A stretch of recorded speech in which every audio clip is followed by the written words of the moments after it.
This is the third of our 5 budget work session meetings that the County Council is holding to review all of the 2022 county budget requests. But before we get to those, we do have a couple of items of regular business that we'll need to address first.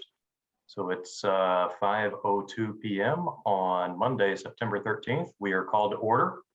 I'll do a quick roll call of council members present, and then we'll get started with our agenda this evening. Council members, please indicate by voice that you're present as I call the roll. Council member Deckard. Here. Council member Hawk. Present. Council member Iverson. Here. Council member McKim. Here. Council member Munson. Here. Council member Wiltz is not present, and Ms. Wiltz is unable to join us this evening due to a scheduled out-of-town work obligation. So we have a quorum. Let's get started on the regular business that we have tonight, and then we'll get to the 2022 budget requests that are on our docket for the evening. Do we have a motion for our first item of business? Council, I move to approve the 2021 salary ordinance amendments of FLSA changes to certain job description positions based on our consultants, Wagner, Irwin, and Shealy, and their recommendations, and to ratify these amendments effective September 12th, 2021, which is the beginning of a new payroll period. These positions are set out on the agenda. Second. Okay, we have a motion and a second. We discussed this at an earlier meeting, but let's see if we have any additional questions from council. And I believe we have, do we have representatives from Wagner, Irwin, Shealy with us? No, we don't. Okay. Sorry, that was my mistake. Yep, no worries at all. But we have had discussion about this on a couple of different occasions, as I recall. Do we have any questions or additional discussion from council members? I think we're all pretty familiar with this. Does not appear so. Let's see if we have any public comment. Have any public comment on the motion? Seeing none, we will take a roll call vote, please. Councilor Deckard? Yes. Councilor Munson? Yes. Councilor McKim? Yes. Councilor Hawk? Yes. Councilor Spoonmore? Yes. Councilor Wiltz is not present. Councilor Iverson? Yes. Motion passed unanimously.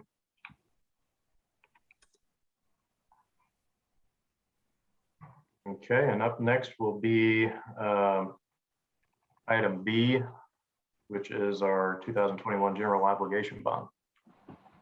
Council, I move to introduce for purposes of notice only, but not for formal approval, the first reading of ordinance 2021-33, authorizing the issuance of 2021 general obligation bond, and ordinance 2021-34, general obligation bond appropriation. Ordinance 2021-33 reads, be it ordained by the County Council of Monroe County, Indiana, that Section 1, authorization of projects. The projects are hereby approved. The estimated cost for the construction and acquisition of said projects shall not exceed $3,100,000, plus investment earnings on the ban and bond proceeds, without further authorization from the County Council. The projects include Phase 2 health building improvements, virtual cluster upgrade, parks, lawnmower and equipment, non-LEO vehicles, solar infrastructure, highway bachelor sidewalk connector design, vac truck, mini excavator, grader, lowboy, highway trail connections, park renovations, and all related improvements and the incidental expenses in connections with these projects. Section 2, issuance of bans. The county shall issue, if necessary, its bans for the purpose of procuring interim financing to apply on the cost of the projects and to pay cost of issuance.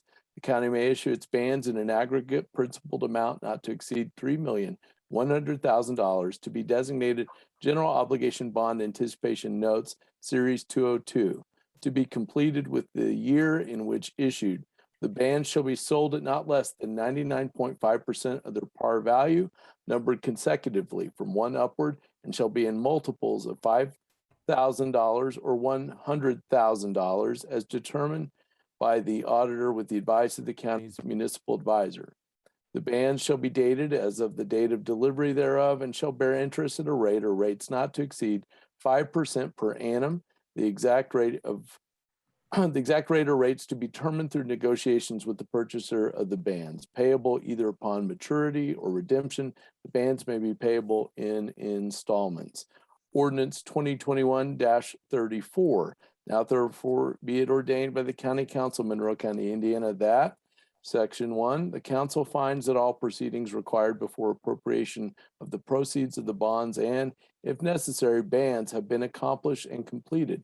Section 2, for the purpose of paying the cost of the projects and incidental expenses necessary to be incurred with the projects and the bonds, and, if necessary, bonds, an amount not to exceed $3,100,000 shall be appropriated from the proceeds of these bonds, and, if necessary, bonds.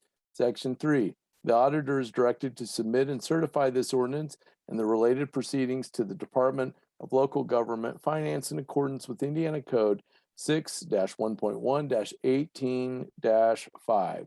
And Section 4, this ordinance shall be in full force in effect from and after its passage.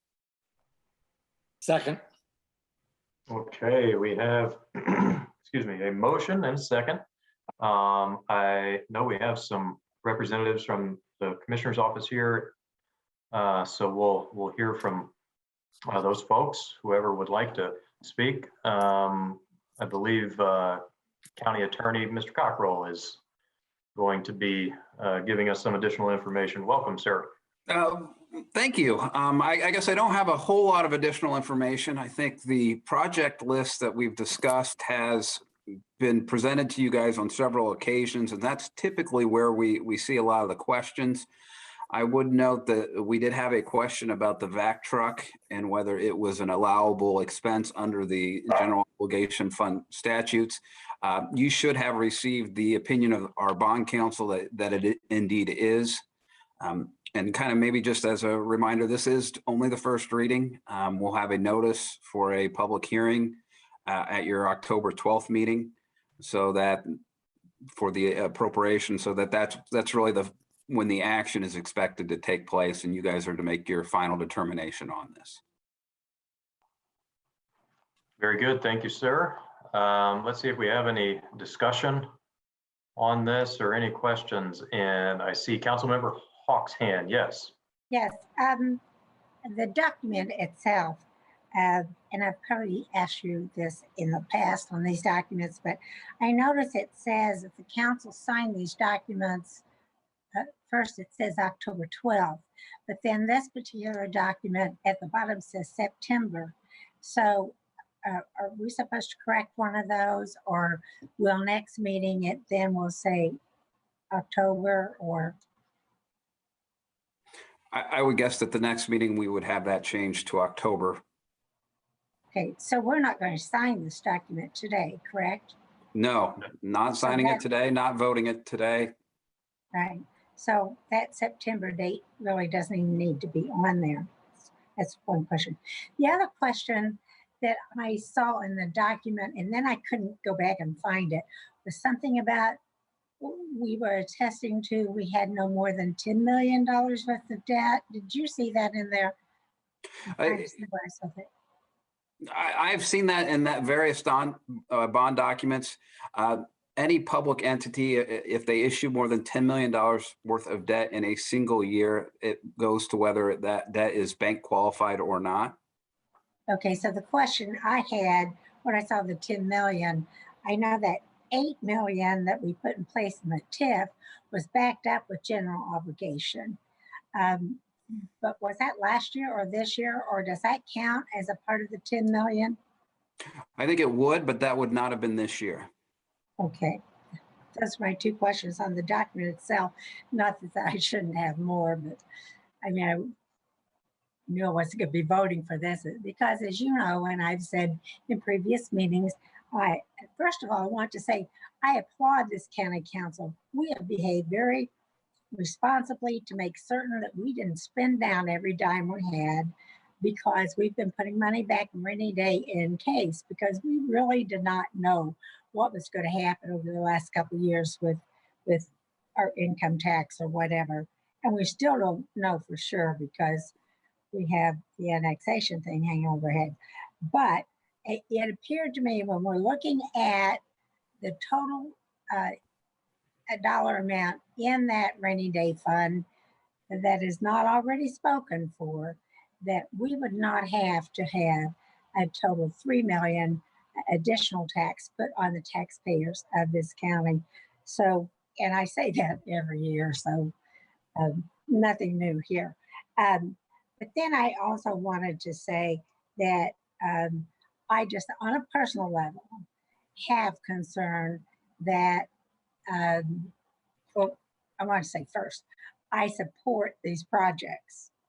That's the reason why I wanted to start out by saying I think we have other means to pay for these projects. It's been presented. I also wanted to state that I have concern just on a personal level.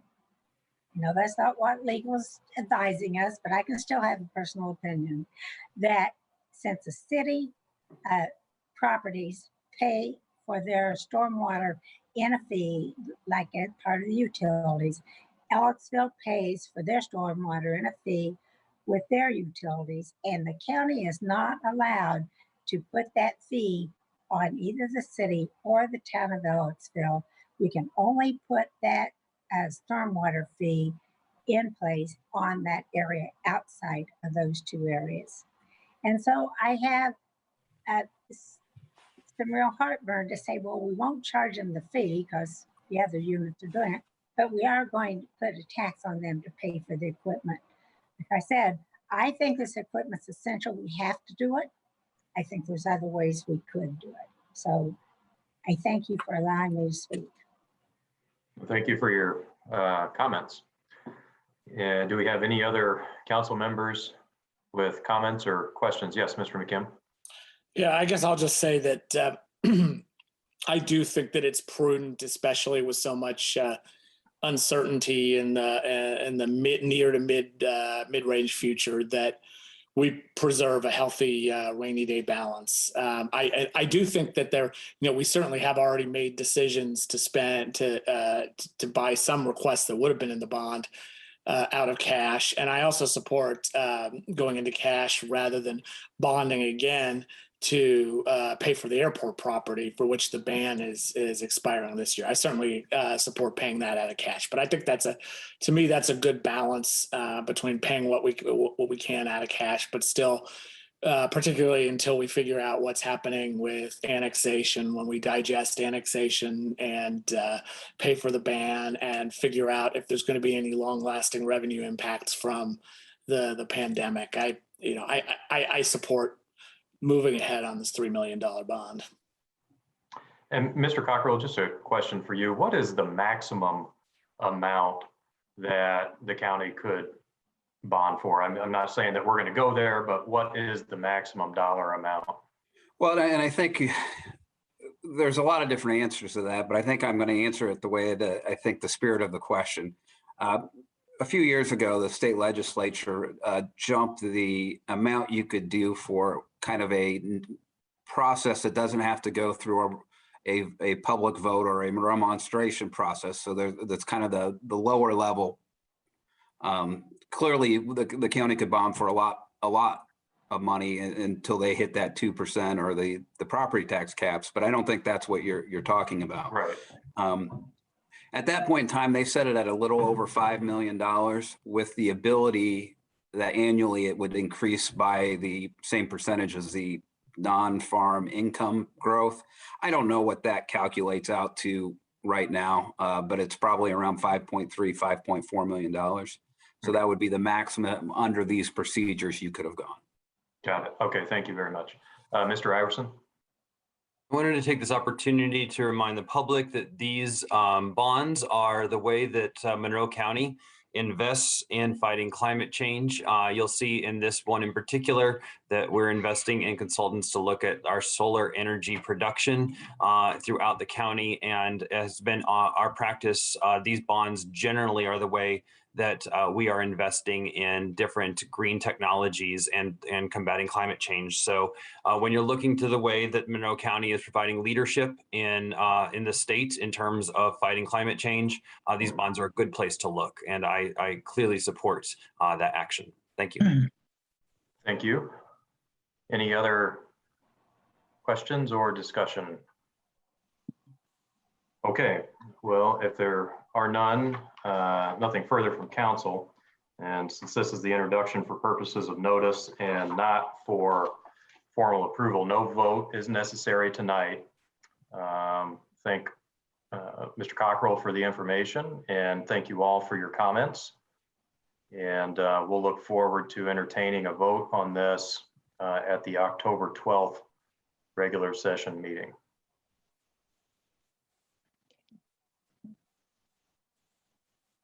Okay, so our regular business for the evening is, I believe, completed.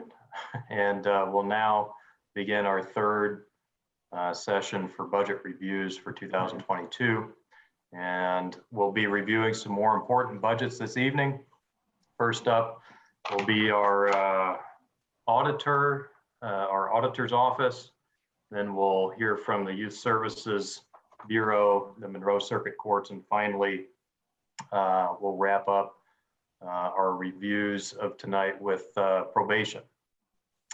And then next on our agenda is the overview of revenues and expenditures. Again, this is kind of our standing item that we have at our budget work sessions. We've had some tweaks to this so far, and I'll ask Ms. Schell just to give us a quick overview again of what those have been. Michelle, whenever you're ready. Good evening, council. Last week, we updated the general fund and decreased it by $255,790.25. Upon the request of council, for parity, we added a line into the legal department's budget regarding professional fees of $720. So the overall budget now for general fund is $38,915,047. We also had a decrease in the reassessment fund of $5,382. And we decreased the aviation budget by $35,000. So I wanted to share my screen with you with regards to the draft. Can you see that? Yes. Okay. So that way you can see the bottom line, as well as we still have a negative here in the frozen levy that we need to.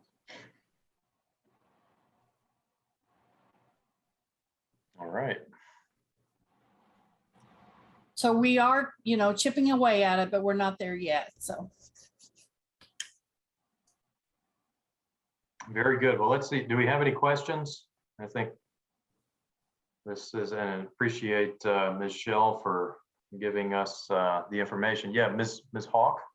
I see the 545.9, about 546.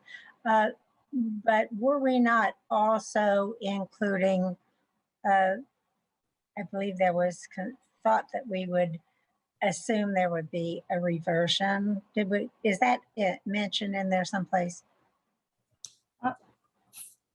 I'm not sure I know what you're speaking of. Jeff McKim, I believe, will know what I'm talking about. Yeah, no, this assumes no reversions at all. Okay, thank you. Yeah, we've already heard that. Yeah, I mean, and we were pretty sure that, particularly in the general fund, in the CARES Act budget, for example, there are a couple of opportunities for substantial reversions. Right. But we just really don't know. It's hard to put a number on that. At this point, good to take a very conservative, cautionary approach, I think. Okay. Anything further, Ms. Shell? Not on my end with regards to the updates with the budgets. All right. And- Well, thank you. Yeah, Ms. Hawk, yes. I'm sorry, and this does not include any of the prospective increases in salaries. No, it does not. Thank you. Okay. Very good. Any other questions or discussion? All right. Thank you for the information there, Ms. Shell. And we'll look forward to ongoing updates in the next few days here. All right. And so now we'll begin our budget requests. And first up is the auditor's office. And I see that we have here Monroe County Auditor Kathy Smith is joining us. And we'll try the best we can to stick to our time parameters that we put into place, but certainly understand that if we need some flexibility with those, we can if we get into some more extensive discussion on some of these budgets. So feel free to take it away when you're ready, Ms. Smith. Do you want my motion We first? need a motion. Oh, I'm sorry. I am sorry. Yeah, we do need a motion. That would help. Council, I move to open for discussion and review Fund 1000-0002, General Fund Auditor, Personnel, $860,760, Services, $150,000, for a total budget of $1,010,760. Second. Okay. Auditor Smith. Good evening, Council. Thank you very much for the motion and the second for our general fund budget, which is 0002. You will see a pretty simple budget. Outside of salaries, there's not too much, but I'll be happy to explain what there is. We have some part-time that we have requested. We obviously have a small staff and trying not to have to hire more full-time people, but with the remonstrance and all the work that comes out of that situation, if annexation does happen, we will certainly need that. If we don't need it, it can obviously revert back, but I do believe we will need it. There's a small bit of overtime because it is an election year. The normal longevity, normal FICA and PERF, and the contractual services is basically $150,000. It is to assist us in our GASB report. These reports are extremely complicated, and now the State Board of Accounts has farmed out our auditing because we are a GASB county, and we only have this expense because we bond. So this is a direct expense of bonding. And so in the beginning, when we thought it was going to be much simpler than it's turned out to be, I used some auditors and eligible money, one-time money to help cover that. But because this is an expense of the bond and helps fund the government, as you just kind of went through the bond and all the wonderful things that it covers. And Mr. Iverson did a really great job of how important that is. So I wanted you guys to know that this $150,000 is a direct expense associated with the GASB report for the bonds. So if you don't have any other questions, I'm pretty much done explaining this budget. Okay, thank you. And we'll see if council has any questions for you. Mr. McKim? Yes, what is the timeline on any potential remonstrance? Jeff, you would ask a complicated question. Okay, so if they vote on Wednesday. I know, I just fixed it. I accidentally hit. Okay, can you hear me Ms. still? Shell? Yeah, there we go. He's muted now. Yeah. Can you guys still hear me? Yes. Okay, so if they vote on Wednesday for for the city, or if they even vote a week from Wednesday or 2 weeks from Wednesday, then we will get busy right away with dividing out everything that has to be done. And we've mapped a process. We will hold some public meetings. We have a procedure in place, but we don't want to release it because the dates are specific according to when they vote. But it's a pretty defined process through the state Board of Accounts and the DLGF, and of course, Indiana codified law. So Jeff and Chris and I are working pretty tightly on that. Chris Munch, the chief deputy, my chief deputy, who's amazing. He is on here. He is the project manager. We're working, with the townships, and in fact, we had a meeting with the Van Buren Township trustee last week, and the fire departments. We're working really hard. It's not an easy remonstrance, and we've had giant ones before, like with the schools, the first one with the schools. And I've been involved in these for like almost 20 years now. However, this one's more complicated because it has more if-then structure. I'm kind of in the hot seat with some people because I will have to decide, what to count, what not to count for some of the particulars, and I'm going to try very hard to follow exactly the law to the letter with the lawyer. And I guess Jeff's probably still on here, with Jeff assisting me. So I don't want to give so much away that people call tomorrow yelling at me. A lot will be determined when the city actually does their votes. However, my cell phone number is 812-360-2338. I answer my own phone. I don't have a secretary. So if any person who is listening, any person inside the proposed annexed area or outside wants to call me, they can call me anytime, day or night. I'll be happy to speak with them. And we're going to hold individual sessions so that people can come in and we can sit down with them step by step and help them either do their own remonstrance or go out and collect signatures. Now, you have to live in a proposed annexed area to collect signatures. So I want to be real upfront about that. But, I'm Switzerland in this process. We're going to try to be as fair to both the city and the county as possible, and just try to do a good job, be good stewards of the process, so that we treat each and every person, no matter what they think about the annexation, fairly. I hope that answers your question. Well, I guess what I was really getting at, though, is how much of that expense would be incurred this year versus next year. I guess I'm not seeing the need for the full 25,000 in part-time hourly for 2022 versus maybe needing to put a few extra hands on the deck this year. Okay, that's a good question. It's a fair question.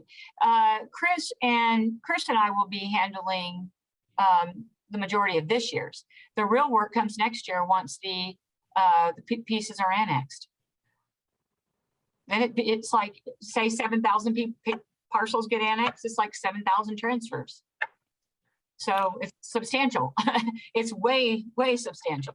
I mean, that's a fair answer. I just wonder if we could do that as an additional appropriation if the annexations are actually successful. I kind of hate the idea of budgeting for all this, just on in case the annexations are successful. If that's what you would like to do, just give us maybe a token amount like 5,000 and just say, if we see this is going to happen, obviously if it's going to happen, it's going to happen towards the first of the year, but I'll be happy to work with you. I mean, whatever you guys think you'd like to do.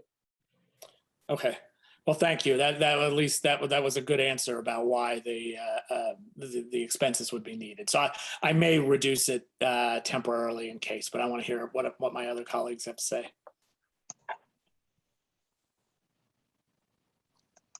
Ms. Hawk. Yes, we can all hope we don't need to add that on there for next year.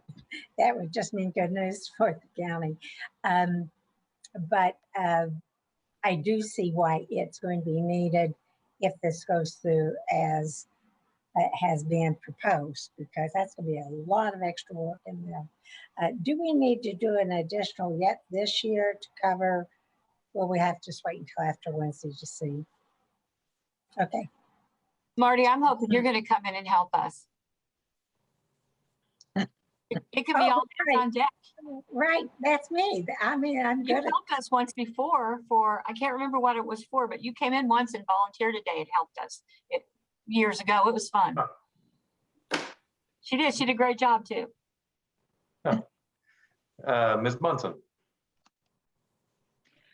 I'm wondering about the work that's involved with checking the waivers. Is that a concern to you, Auditor Smith? Well, the whole thing's a concern to me, but we're going to bust our patootie to check every single waiver to make sure they're all right. I have so many days to get them to the city. The city has so many days to get them back to me. Like I said, and Cheryl, you were on the council when we did the huge one for the Yep. school. Remember? We I about do. worked, we dropped at that time.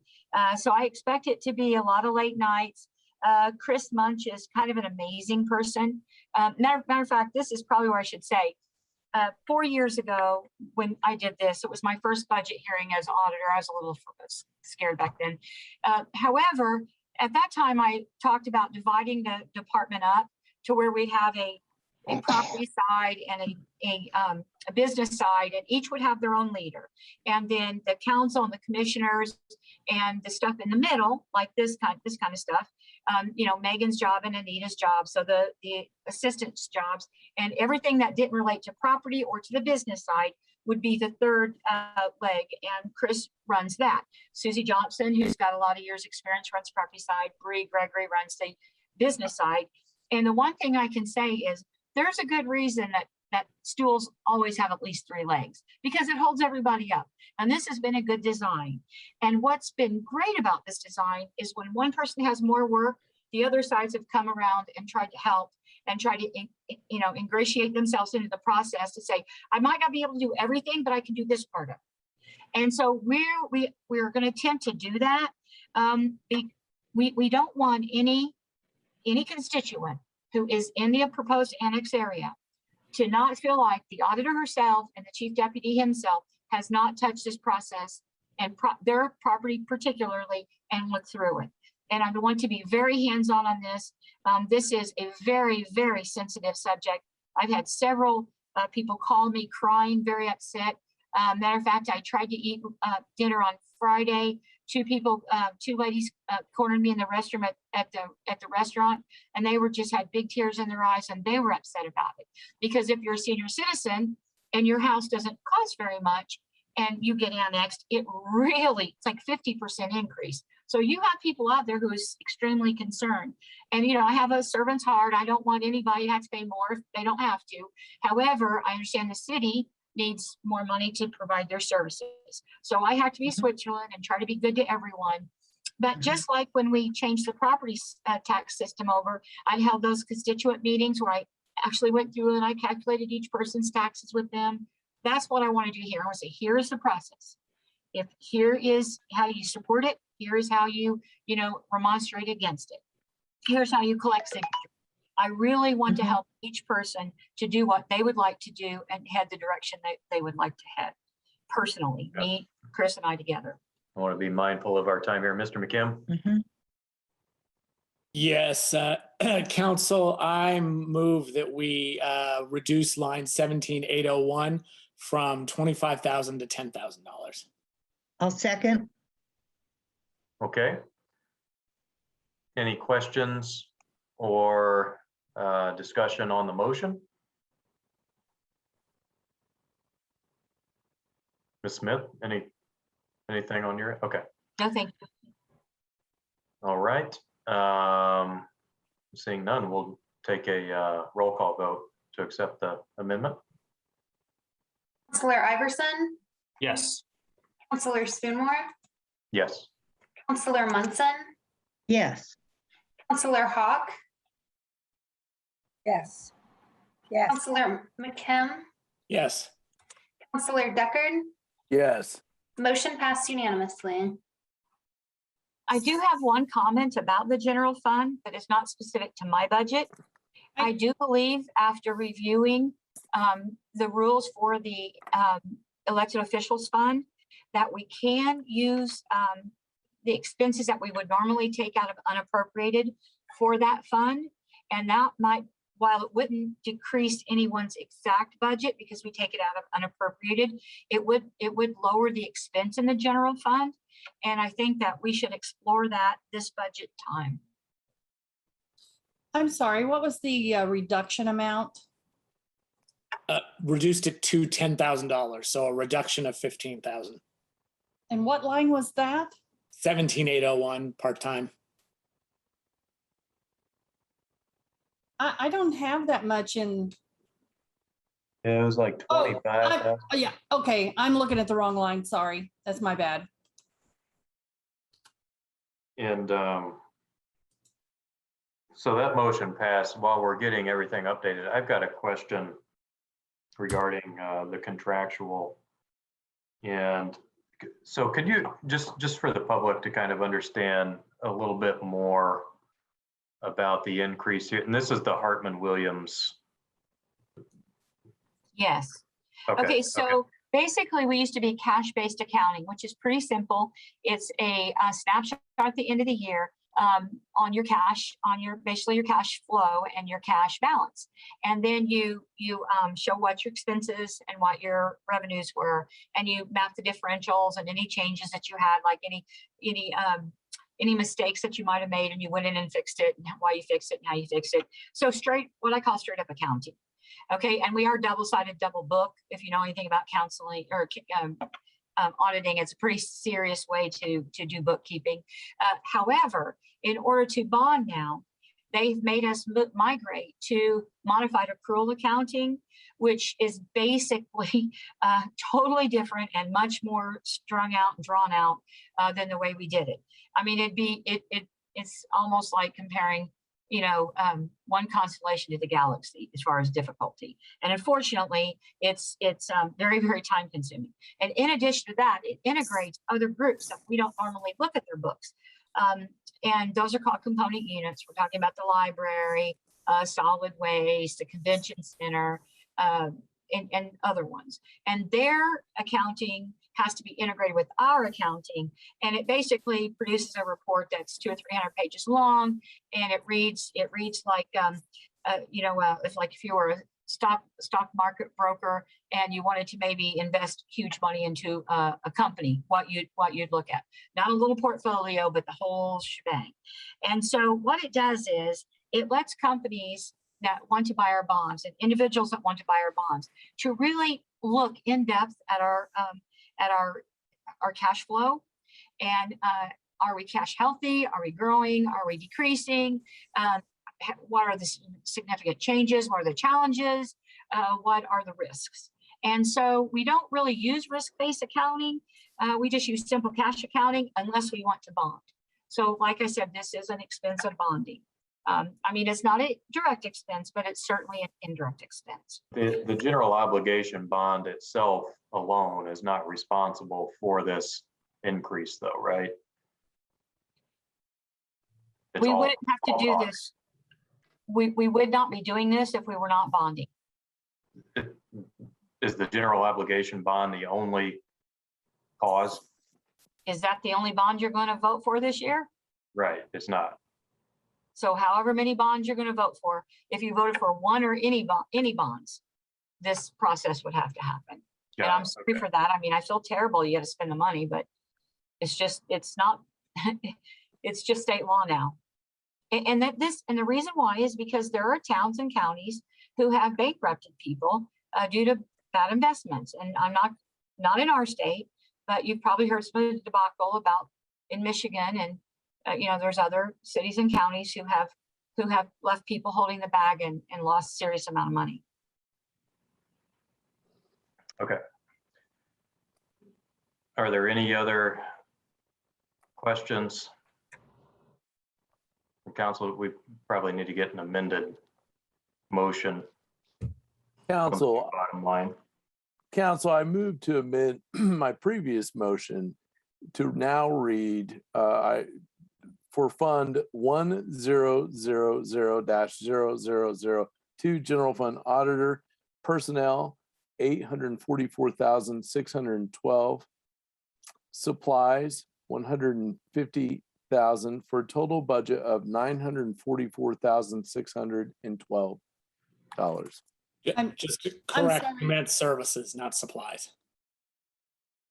Pardon me. Yeah, so council, let me reread that to get this right.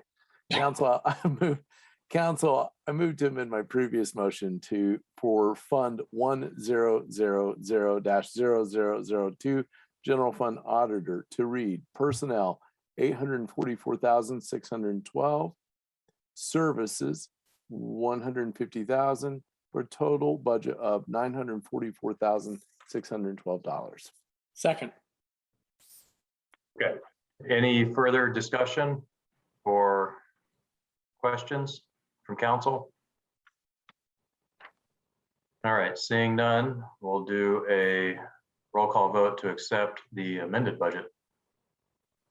Counselor Iverson, Yes.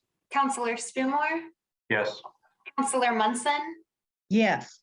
Counselor Deckard, Yes. Counselor Hawk, Yes. Counselor McKim. Yes. Motion passed unanimously. Okay, next is plat book. Council, I move to open for discussion and review Fund 1181-0000 plat book. Personnel, 131,665. Supplies, 500. Services, 2,000. For a total budget of $134,165. Second.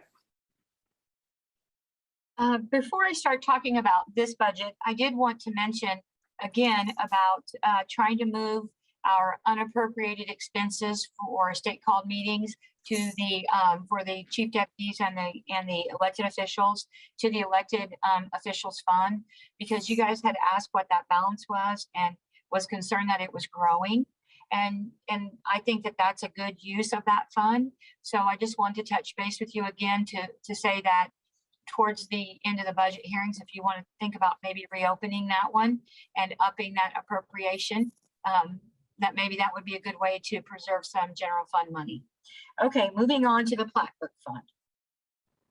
So the plat book fund basically has a split pay for the property transfer coordinator, so we can keep half of that out of the general fund, and the GIS customer service representative, and then of course the associated benefits.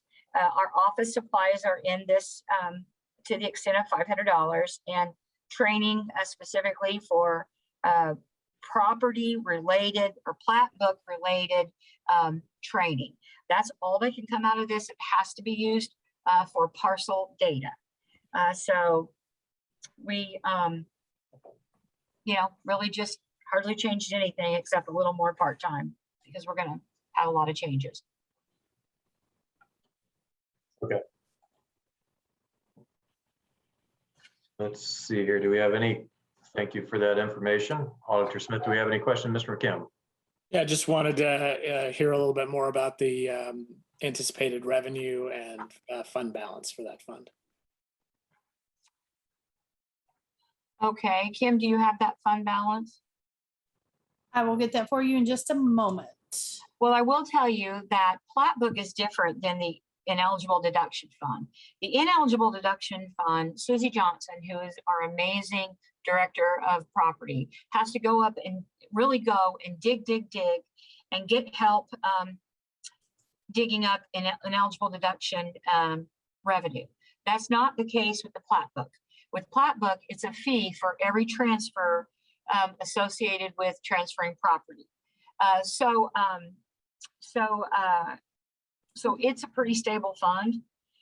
I'm not sure what she's going to show, but we want to make sure, of course, that it's viable into the future. But we also don't want to spend county money out of general fund if we can keep this going and cover our expenses.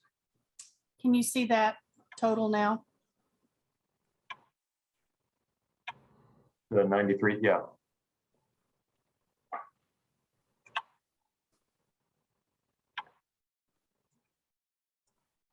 $93,916 is the current cash balance. Okay. Thank you. All right, any other questions? Discussion? Okay, let's do a roll call vote to accept the Playbook budget. Counselor Munson, Yes. Counselor Hawk,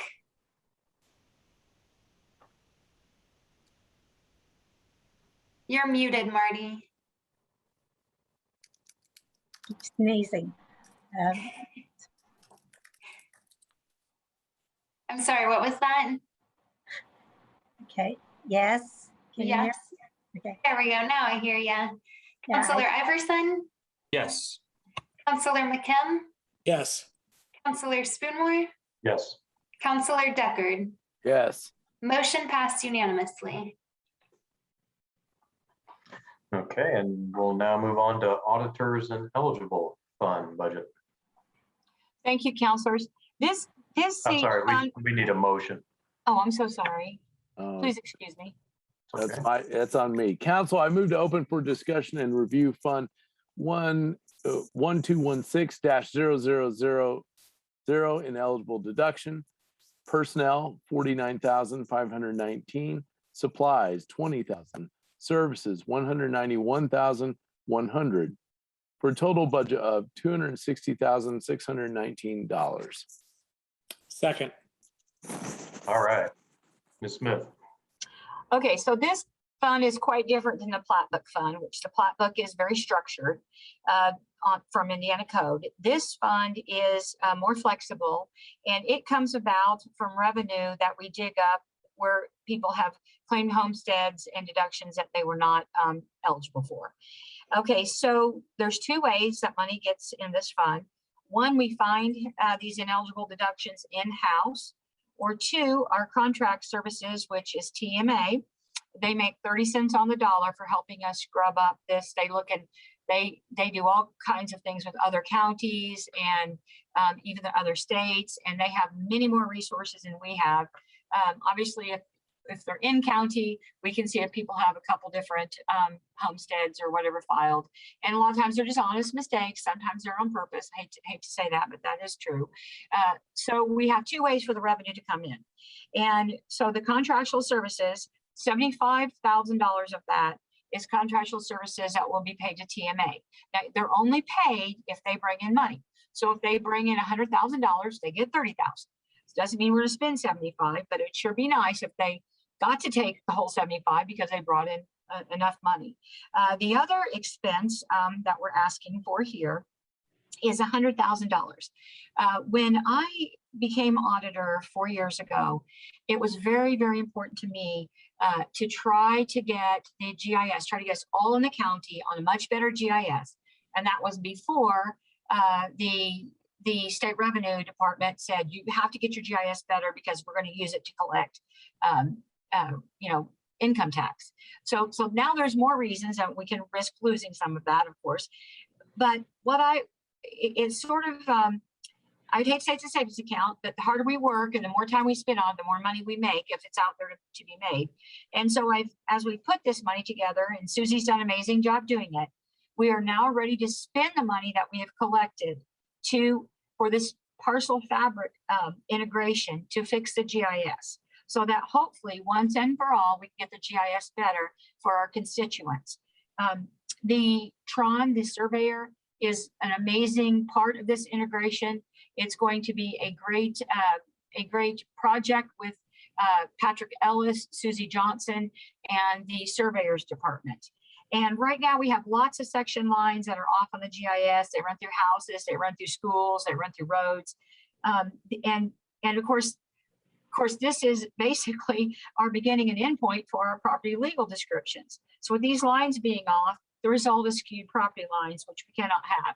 Now you have contour lines that go up and down, and you have the geometries associated with those contour lines. That's not what I'm talking about. If you did a flyover and you couldn't see the topography and it all looked flat, where are those lines? They should match up exactly with our, you can have a deed that's 6 pages long, from this point to this point to this point, and in rods and all kinds of furlongs, all kinds of strange measurements, but it still should equal out in the GIS to exactly the feet and the angularity associated with those property lines. So we all rely very heavily, the assessor does, we do, people who sell property, people who buy property, people who farm, they all, and so these errors on the GIS create many, many problems. And that's before the revenue department said, you got to get your GIS right, or we're gonna penalize you through your tax revenue. So I am asking to expend this $100,000 out of this money that we have collected to fix the GIS, hopefully once and for all, and then we can just maintain it well going forward. So I politely ask and respectfully ask that you allow me to do this. All right, thank you. Do we have any questions? Mr. McKim? Just a comment, not a question, that I wholeheartedly support this. This is an extremely important issue to correct. And, you know, we all know that these errors just build up over time, and we've certainly seen the property lines that go through houses and that sort of thing. So yeah, get her done. Thank you. Thank you. Any other questions or comments? Okay. Seeing none, we'll do a. Ms. Munson has her hand raised. I'm sorry, yeah. Ms. Munson? Yes, I just wanted to say that I thought this was a perfect use of the ineligible deduction fund. And it's just very fitting. Thank you. Thank you for saying that, Cheryl. Ms. Hawk? Yes, do we know what the balance is in there now? Yes, it has $377,944. Okay. Very healthy. All right. Any other questions? All right. We'll do a roll call vote to accept the ineligible deduction fund budget, please. Counselor Hawk, Yes. Counselor Deckard, Yes. Counselor Spoonmore, Yes. Counselor Munson, Yes. Counselor McKim, Yes. Counselor Iverson. Yes. Motion passed unanimously. Okay, and that concludes all of our budgets for the auditor's office. Thank you, Ms. Smith. Thank you, And counselors. we'll next move on to the Youth Services Bureau. Council, I move to open for discussion and review Fund 1114-0166, lit special purpose YSB, personnel $1,417,312, supplies $59,100, services $122,305, capital $34,750, for a total budget of $1,633,467. Second.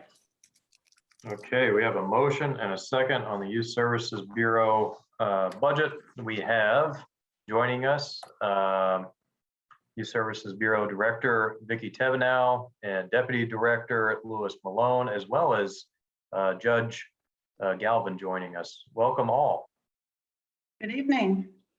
And feel free to, start whenever you're ready.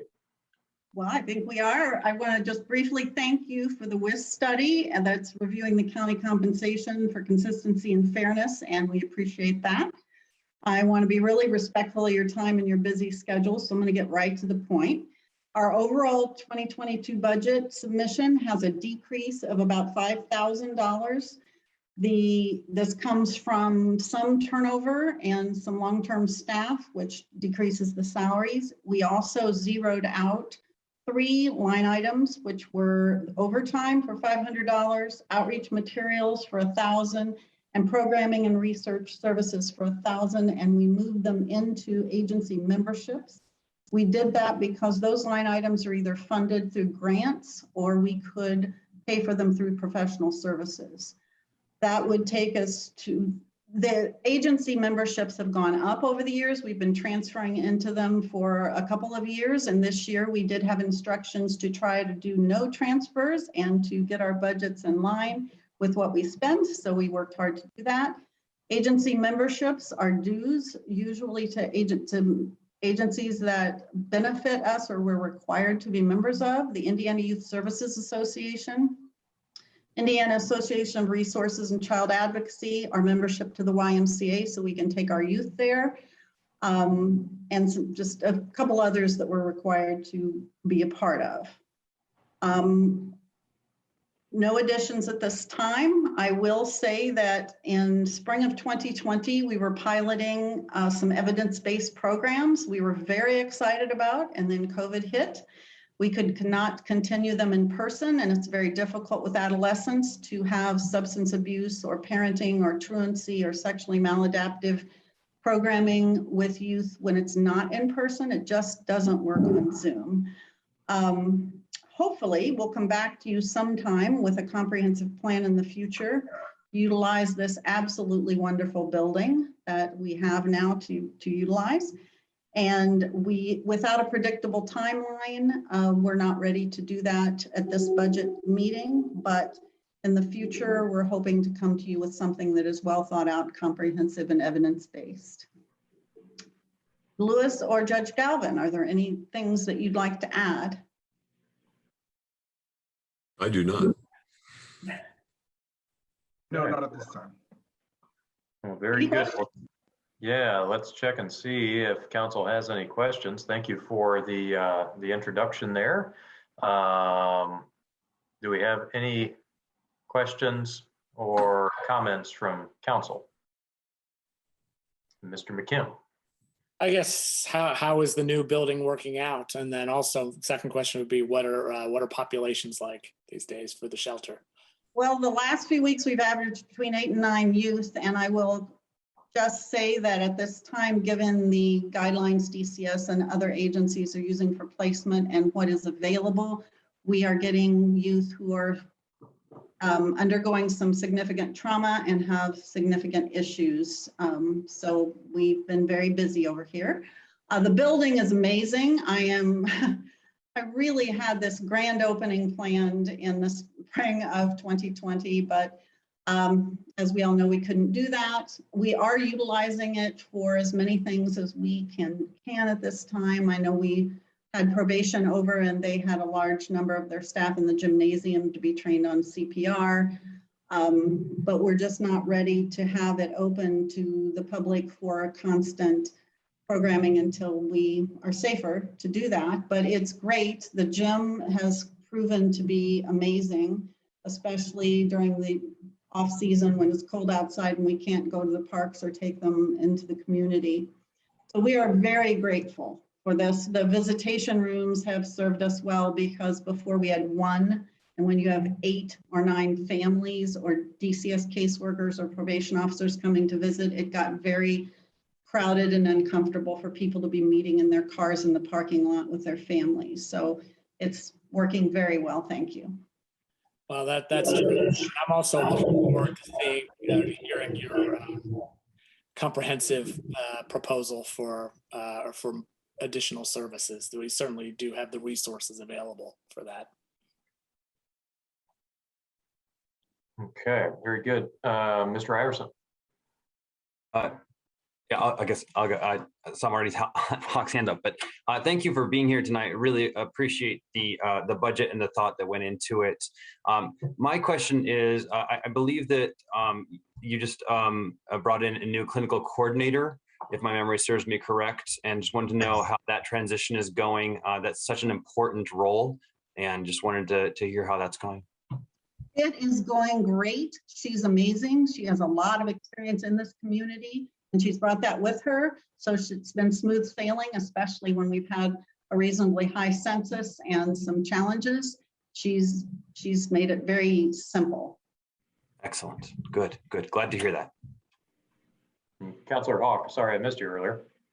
Yes, because of the work that you do and because we really don't have a shortfall on your budget that we have to be concerned about this time. I really would like for you to be able to proceed with hiring when you have a vacancy, rather than having to go through the whole process. That may not be something we would decide tonight, but I think it's something we could discuss, because this isn't a situation where you should be going without the staff you need to provide services right there and protection. Thank you, Marta, for saying that. It has been really tough. Our overnight RC, which is a shift supervisor, is a tough position to keep people for too long.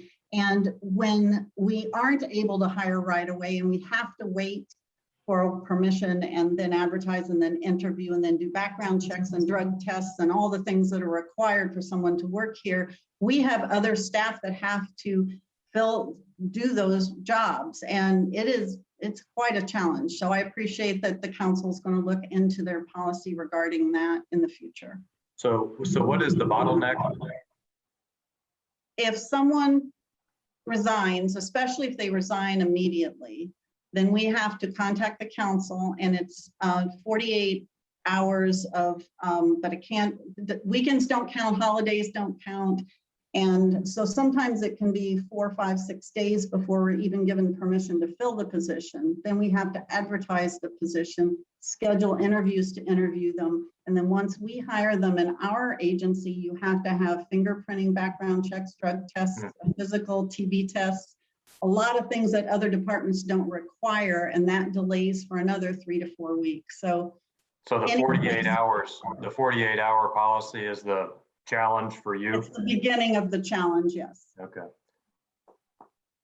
If I could, a good way to think about it is the moment someone puts in their 2 weeks notice, we're 2 weeks behind in terms of getting that position filled at minimum. If we hired someone that day, we'd still have to have a 2-week gap to fill. So any reduction of that. So do we get notified when you all are aware of the 2-week notice, or is it, or do we get notified when there's the vacancy? Oh, when we get notice, we ask Kim and Cheryl if we can fill it. Okay. I'm not suggesting we do this with other budgets funded in different ways, but this money is set aside just for them. We can't pull it over and support other departments with it. And they have the money to make sure they're fully staffed, at least for whatever we put in place until we do the budgets again. No. Just common sense, I think, but whatever. Well, I think something certainly that we can revisit and take a look at and see what is working best for all of our Monroe County departments and offices. Okay, well, thank you for the information. It's always good to get the information so that we can start to think about these things, how to address them. Mr. McKim. Yes, and I guess this is a question for Judge Galvin primarily. At what point should we consider lowering the rate on the tax? I think that's a good question, Jeff. Just for background for the public, we do have a rate which generates certain funds to maintain both the shelter and other juvenile services here in here in Monroe County. With these dedicated funds, then with this rate and with COVID, we've just not been spending all the money that comes in, and we don't want to accrue too much of a positive balance. And right now we've got quite a bit. It seems reasonable, Jeff, for the court system to look at this and come back to you with a proposal. I guess that's the best way I would put it, as I don't think that there's a specific amount. I'm concerned that we make certain that whatever we do, obviously it would be for a limited period of time. And then hopefully, as we move past COVID, we can initiate some of the things that we've talked about. But at this time, I don't have an exact dollar amount, but I think that we're at that point where we ought to have that discussion. Yeah, and I mean, I was raising that to some degree as a rhetorical question anyway. I mean, I do think that as long as there are additional, of course, we don't want to spend money just to spend money, but if there are additional services that we can offer that are of value to Monroe County youth and to the goals of the Youth Services Bureau, then I certainly think we ought to move forward on that rather than looking at reducing tax rate. I'm just, looking at that fund balance climb, I just want to make sure we're not hoarding cash. But I completely agree that to some degree, there's not a lot you can do while we're still in a sort of pandemic lockdown situation, and as far as the face-to-face services go. So yeah, I'm not pushing for a reduction, but I do think it is something we ought to at least be thinking about. I agree. It would be great to get a proposal through the expertise of the Board of Judges. Judge Galvin, are you suggesting that proposal would be delivered by the time we would adopt the 2022 budget? Or are you thinking a little bit more longer term? I'm thinking longer term, but I'm also not thinking into the indefinite future. I think we need to look at this, and there's certain timing that the council has to engage in terms of if we do decide to lower this or however we decide to approach this.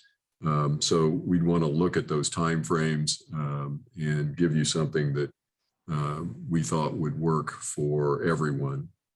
I admit that I've not put any time into that, but I have been aware of the increasing account balance.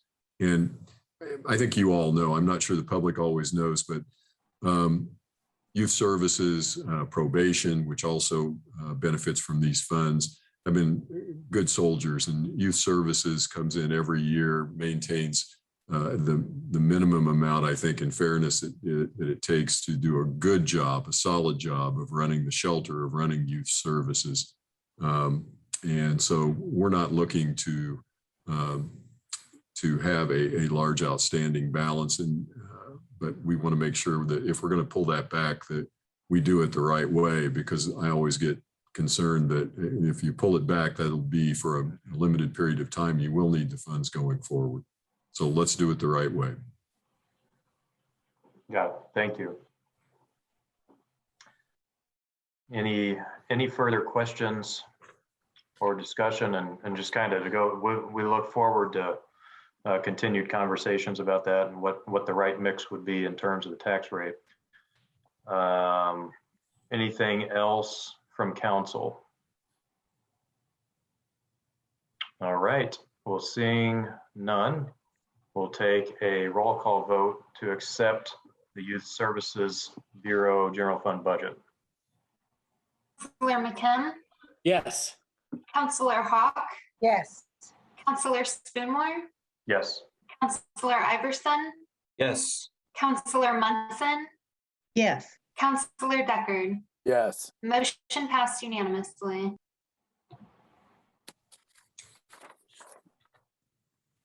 Thank you very much. And we Thank you. will come back. Have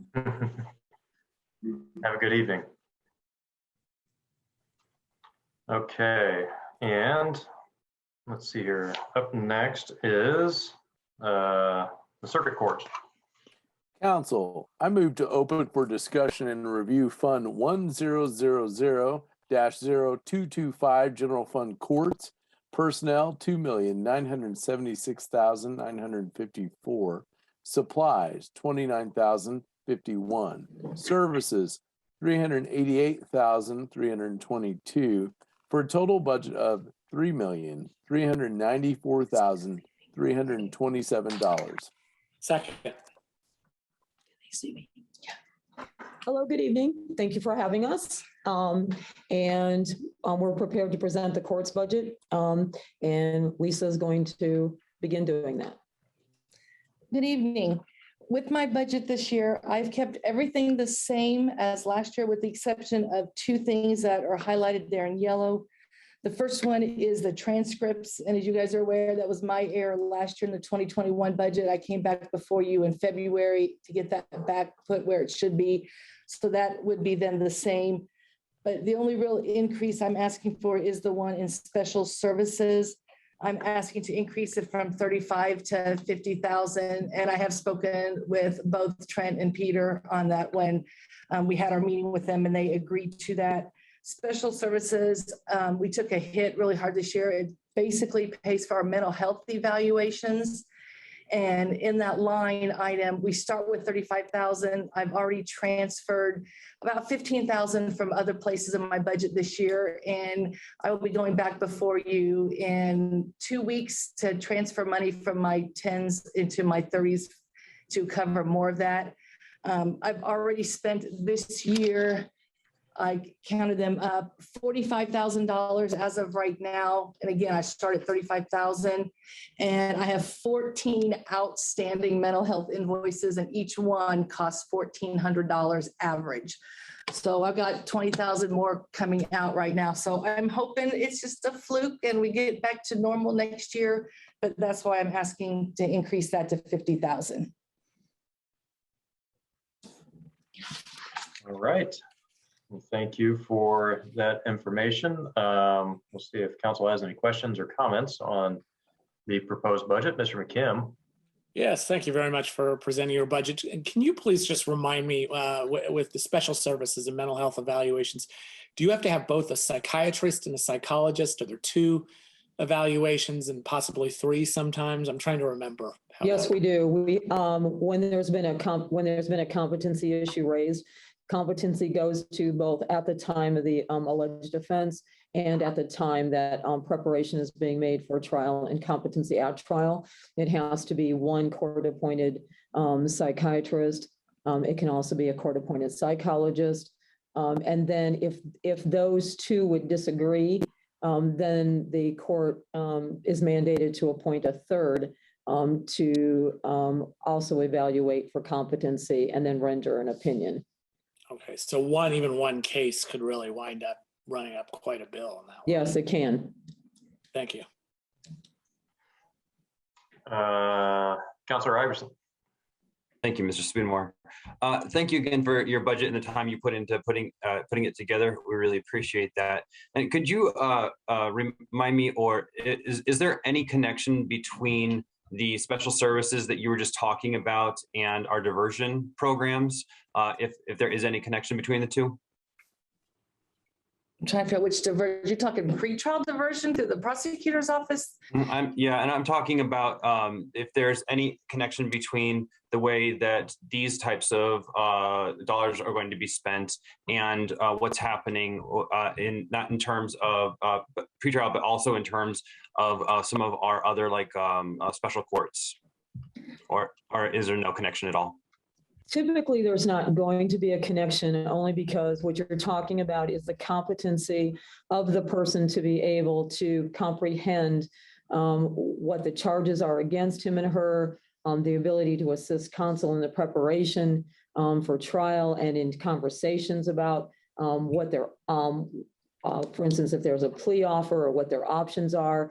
So if competency has been questioned, then we don't get to the point where we're going to start talking about other specialty courts, because what we're talking about is an individual that we're trying that needs to be assessed to see what it is actually that individual is able to comprehend as far as what the process for that person is. I understand. Thank you. All right. Any further questions? Comments? And I'm sorry, Ms. Abraham, if I missed this, or did you already talk about pauper attorneys? No, I did not. I left that the same this year. Right. So like I said, I know right now I don't have a whole lot left in that. I have, I think 65,000 left over in that. I'm hoping to be able to squeak by the rest of the year, but it's all going to depend. I usually get hit really hard at the end of the year. Right. So, Yeah. Okay. We'll Because I keep know us I'm gonna have posted. one big bill come in that's gonna take about half of that. Is So, that process getting a little bit more manageable for you? I know it was kind of a little bit of a challenge over the last couple of years. Have things been going a little bit better? well, yes, last year was easy since we were closed for a while. I didn't receive a whole lot of public defender bills coming in, but I think I'm making up for it this year. Got it. So you may be seeing me again on that too between now and December. Thought that might be the case, which I understandable. Any other questions? Ms. Hawk?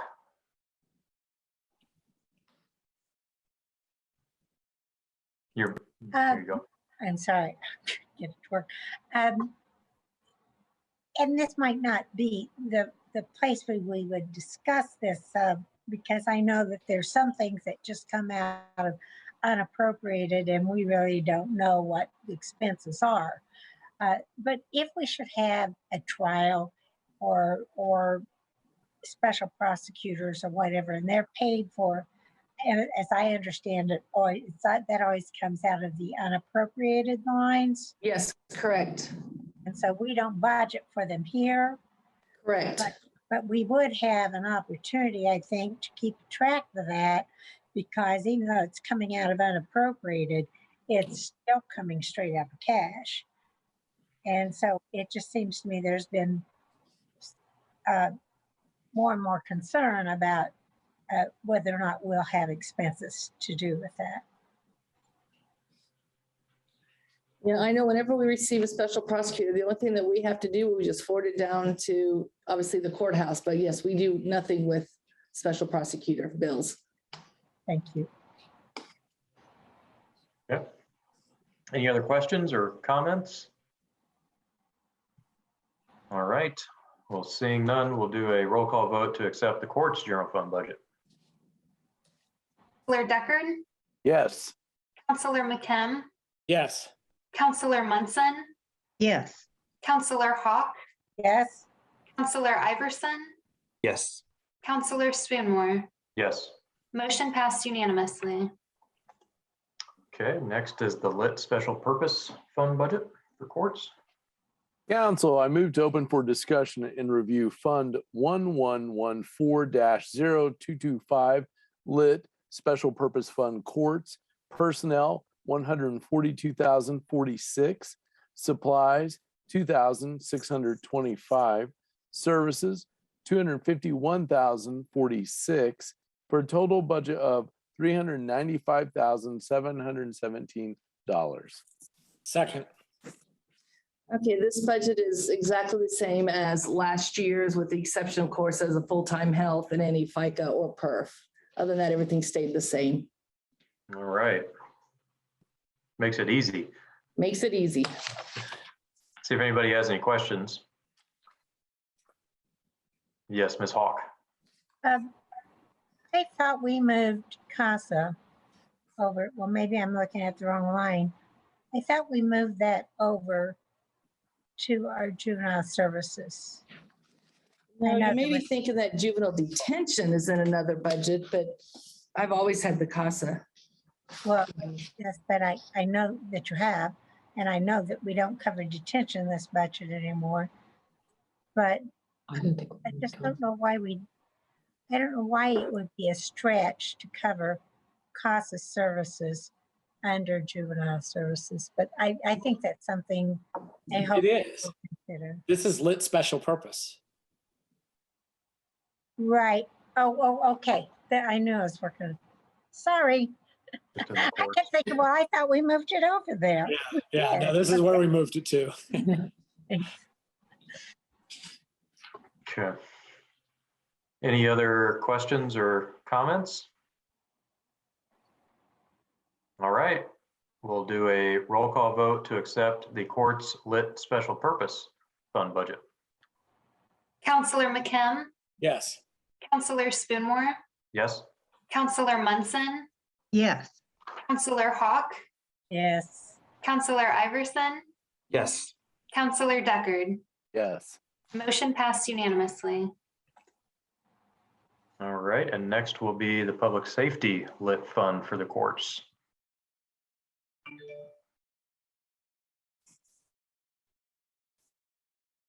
I was waiting for Mr. Decker to read that one. Yes. Sorry about that. It's- New reader tonight. Council, I move to open for discussion and review Fund 1170-0225, Public Safety Lit Courts Services, $249,101 for a total budget of $249,101. Second. Okay, I have been informed by Angie Purdy that they are in the process of increasing the hourly rate for the guards, and they're the ones that cover the Community Corrections Building, the Curry Building, and the one at the front door of the Justice Building. They're talking about increasing it from $12 to $15 an hour, which I know they still have to get it on the council's agenda for you guys to approve it. So I went ahead and added that in the event that you guys do approve that. So that way I would have that full amount starting the first of the year. So that's why that was increased on the assumption that that's going to happen. Got it. Let's see, do we have any questions or discussion from council? Ms. Hawk? Yes, when the clerk made her presentation, she shared her concerns about security and whether or not she seemed to be suggesting maybe she would need some bailiff services. So I don't know whether that's being discussed, but the other thing that I was thinking when the youth shelter was making their presentation, that maybe we needed to consider some kind of overnight guard system or something to, to just give them some heads up. So I'm not saying throw that in there now. I'm just saying that's something I think we need to look at. Well, I can tell you, if we ever have somebody that we're concerned about in the clerk's office, my bailiffs go in there all the time. So they can either call out to us or say they need somebody, they know someone's coming in that might be getting unruly. So my bailiffs do cover the clerk's office also. So I was a little confused too when I heard Nicole talking about that on the budgets, but they don't have their own per se for the clerk's office, but my bailiffs cover that also in the building. Is there a system in place that can dispatch somebody in there immediately? So what would be the notification? Because you're right, and I appreciate Councilor Hawk for bringing that question up. And anytime I hear our department heads and elected officials talking about dealing with combative and aggressive clientele, it's concerning because that's the last thing we want for our employees. Could you kind of explain how the notification system would work if there's something that happens, you have an emergent situation there and the clerks, how would they get somebody over there to kind of get control of the situation? Well, they can do a couple of things. They can either, if someone can go out there one door and let our bailiffs know, it's obviously is one quick way. They can also call, which sometimes they will call up to court services to our office up here on the 3rd floor, because we have a radio, then we actually can dispatch them on the radio and ask a bailiff to go to the clerk's office because someone's getting upset. If it is one that they need absolute immediate attention, we have a panic button in both of the offices of the clerk's office. And when they push that, that actually goes over our radio and court services. It goes over all of the bailiffs' radios. And trust me, they will all go running in. If they need even more help than that, then dispatch will also send out officers to our building. Okay, and that's it's the kind of same what as in I the was. courtrooms. But yes, That was what I was wondering. Is there that type of infrastructure or system in place that could immediately dispatch somebody there that can kind of get control of things if necessary? So those panic buttons, what you described, they're available to the clerk's office there. yes. Okay, got it. Mr. Iverson? I also wanted to thank Ms. Hawk for raising this because, again, this is really concerning when you hear that Monroe County staff are feeling in danger. And my question is, have you seen an increase in the amount of times that you've had to use that emergency system over the past, I don't know, say 18 months? I would say that we typically do not try to push that panic button. That panic button sets off as Lisa has just described it. However, I will say that definitely in the last 18 months, we have seen a rise in situations where there have there has been the necessity of having to have bailiffs deal with situations more so than we would have seen in that kind of time frame previously to this. I would be really interested in continuing this conversation to find out what we can do to make sure everyone's safe. Do we take reports on those types of events when they happen? Yes, Are they we do. documented? Okay. Yes, we do. I have them in a big binder in my office. Every time one happens, I will have any witness type up an instant report and then I save it in the binder that's in my office. Got it. Got it. Okay. Thank you. Mr. Deckard?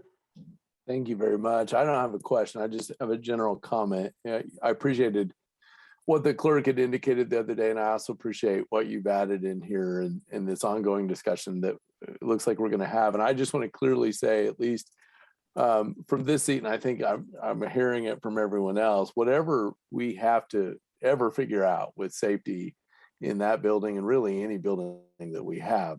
I know we talk a lot about dollars and savings and all those great things, but if there's something that anyone, and that goes beyond the courts, thinks they need, please clearly come in here and just, or come somewhere and tell us, because I just want that to come out and be clear. And I appreciate very much thinking through it. And I recognize that we're not having those experiences ourselves. So your insight's great. And also I always enjoy talking with those bailiffs when I come in and out of the meetings to meet you all. They all know me. And I'm not necessarily in trouble when I'm going in, so to speak. Thank you so much. Ms. Munson. I just wanted to offer a comment that I think $15 an hour is certainly appropriate for security personnel. Yeah, absolutely, yeah. That is, I fully support that as well. Okay. Any other, yeah, Ms. Hawk? Yes, I'm just wondering if it's the events in the last few months when, the hamburger joints are paying $15 an hour and they even advertise they'll pay it that day. So the $15 an hour may not be what we need to pay to get, like, schools having trouble finding bus drivers and so forth.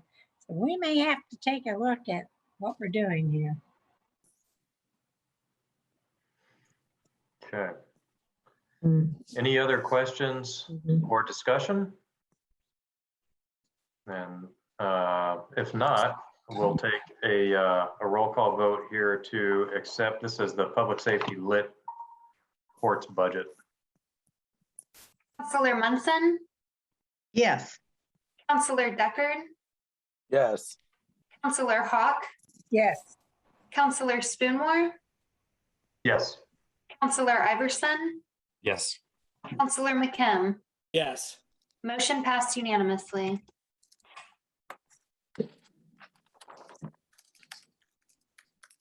Okay. Just a couple more here for the courts, I believe.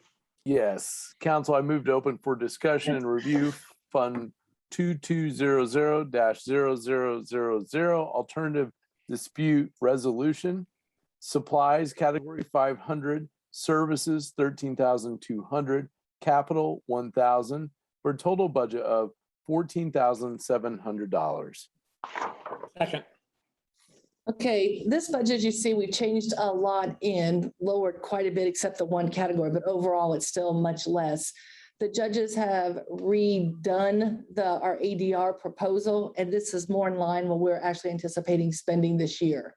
So they know we're going to spend more in the contractual line and not use as much in the other. So it's definitely lower than the overall. And that is a plan that has been submitted to the Supreme Court and it was approved. So this is in line with that plan. All right, excellent. Let's see if we have any questions or comments on this budget. Doesn't appear that we do, so we can do a roll call vote to accept it. Counselor Spoonmore, Yes. Counselor Iverson, Yes. Counselor McKim, Yes. Counselor Munson, Yes. Counselor Deckard, Yes. Counselor Hawk. Yes, and could you also send us the balance in that fund?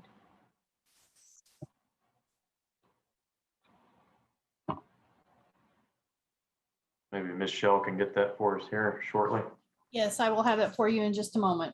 Thank you. Did we get through everybody there? Yes. Okay, sorry. There is a current cash balance of $115,325. Okay. In 2 seconds. Our budget can easily be funded with that.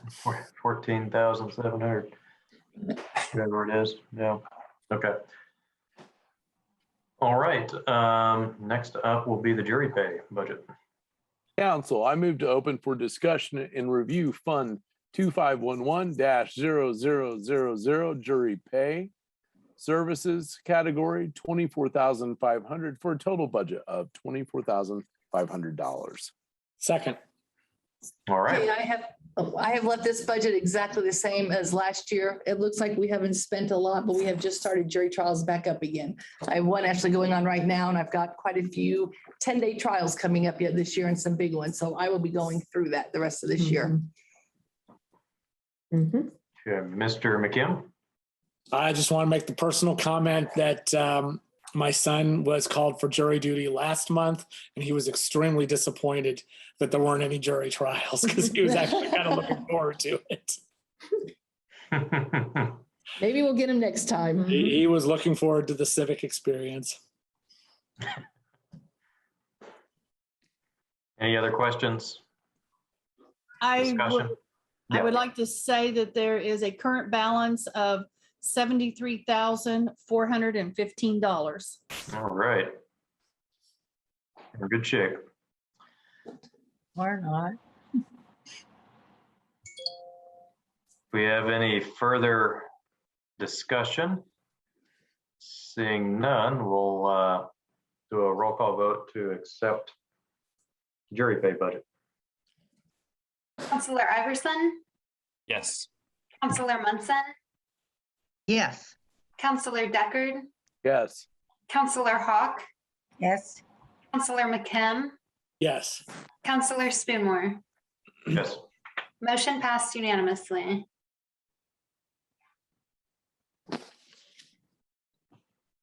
Okay.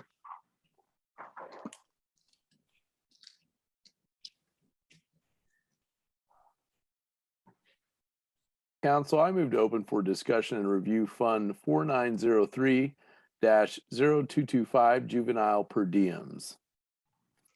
Services category $300,000 for a total budget of $300,000. Second. Again, this one is exactly the same as last year. I made no changes. No changes. Mr. McKim. Yes. Where are we now on detention expenditures? Are you referring to what I've already spent this year? Yes. I have, let's see here. I'm showing, I think 62. No, I don't have that a number. I'm sorry, I don't have that one written down. I've got all the other ones, Jeff, but that one. I can tell you. Yeah, and also while you're at it, I would like to know the fund balance for that fund as well. Okay. According to this, they have spent a total of $52,000 Oh, wow. for this year, and they have a current balance of $1,314,870. Thank you very much. So it sounds like we're still very low this year on juvenile detention, which is always a good sign, not because of the money necessarily, or not just because of the money, but presumably that means fewer youth being sent to secure detention. Correct. Judge Galvin, did you have a comment? I did not. I just Okay. simply thought that this might be something that Got it. if you Got had it. questions, I'm available. Okay. Any other questions or discussion? All right. Well, seeing none, let's take a roll call vote, please, to accept this budget? Counselor Munson, Yes. Counselor Hawk, Yes. Counselor Iverson, Yes. Counselor McKim, Yes. Counselor Spoonmore, Yes. Counselor Deckard. Yes. Motion passed unanimously.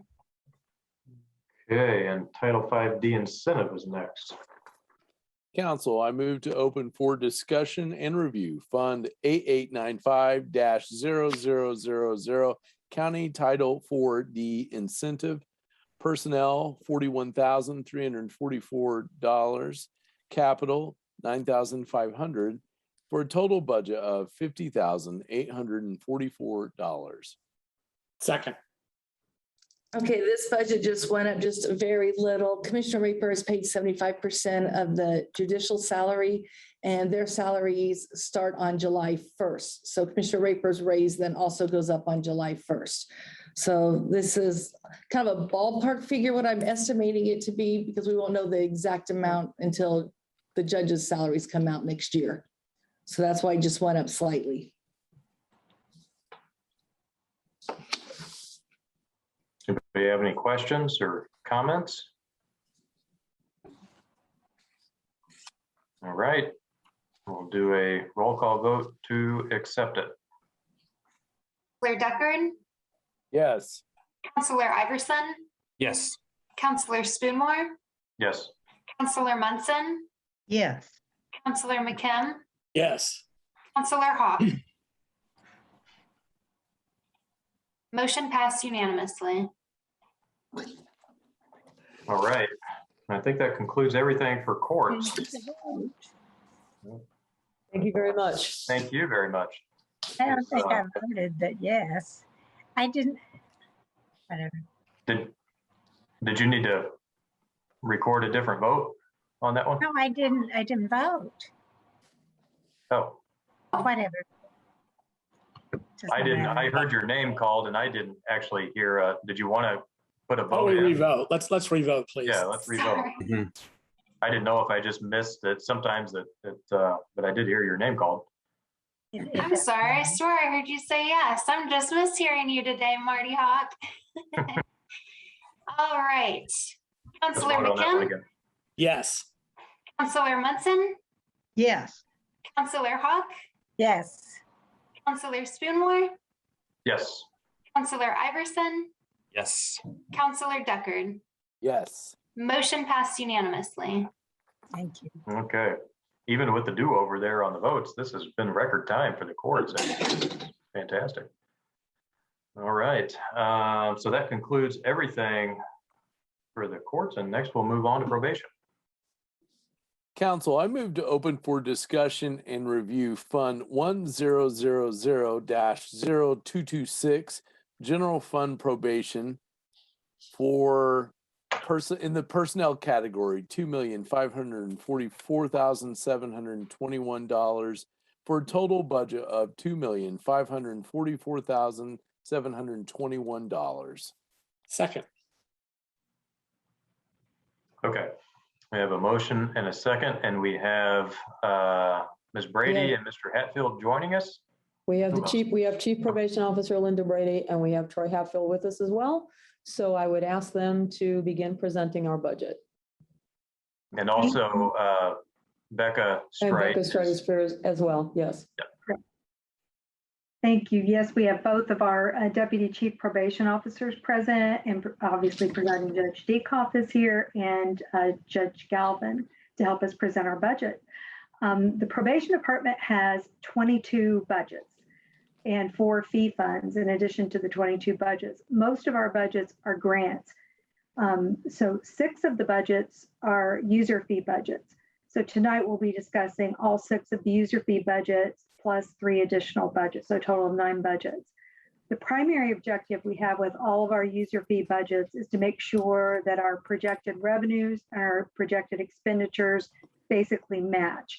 And we are proposing budgets in all the user fee funds that we believe to be sustainable through at least 2022, possibly through 2023 and beyond in some areas.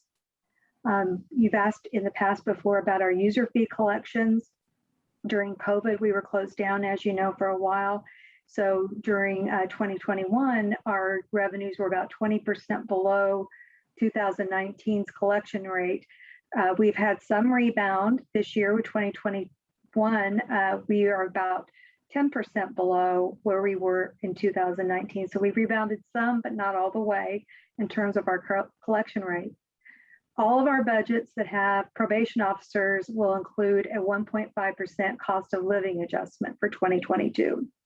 So that'll be the major change in all the budgets that have probation officers in them. Also, in several of the user fee budgets, we'll be requesting a very slight increase in our training budget lines to train probation officers in trust-based relational intervention, or TBRI, which is a trauma-informed intervention for our probation clients. But most of our budgets are otherwise flatlined. So just the cost of living for probation officers, the small increase for the TBRI, and basically flatline. So I can go through them one at a time. You want to start with the general. So with the general, the only thing in the general fund from probation is just salaries and fringe benefits. We don't have any 20s, 30s, or 40s in this budget. All of our other budgets take care of supplies and services and a little bit in the capital. But this budget is strictly salaries and fringe benefits. Any questions?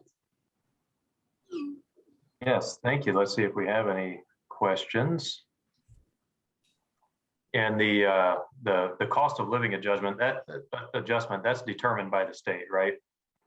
Correct. That comes from the Judicial Conference of Indiana. They vote on that. Got it. Okay. Any other questions or discussion?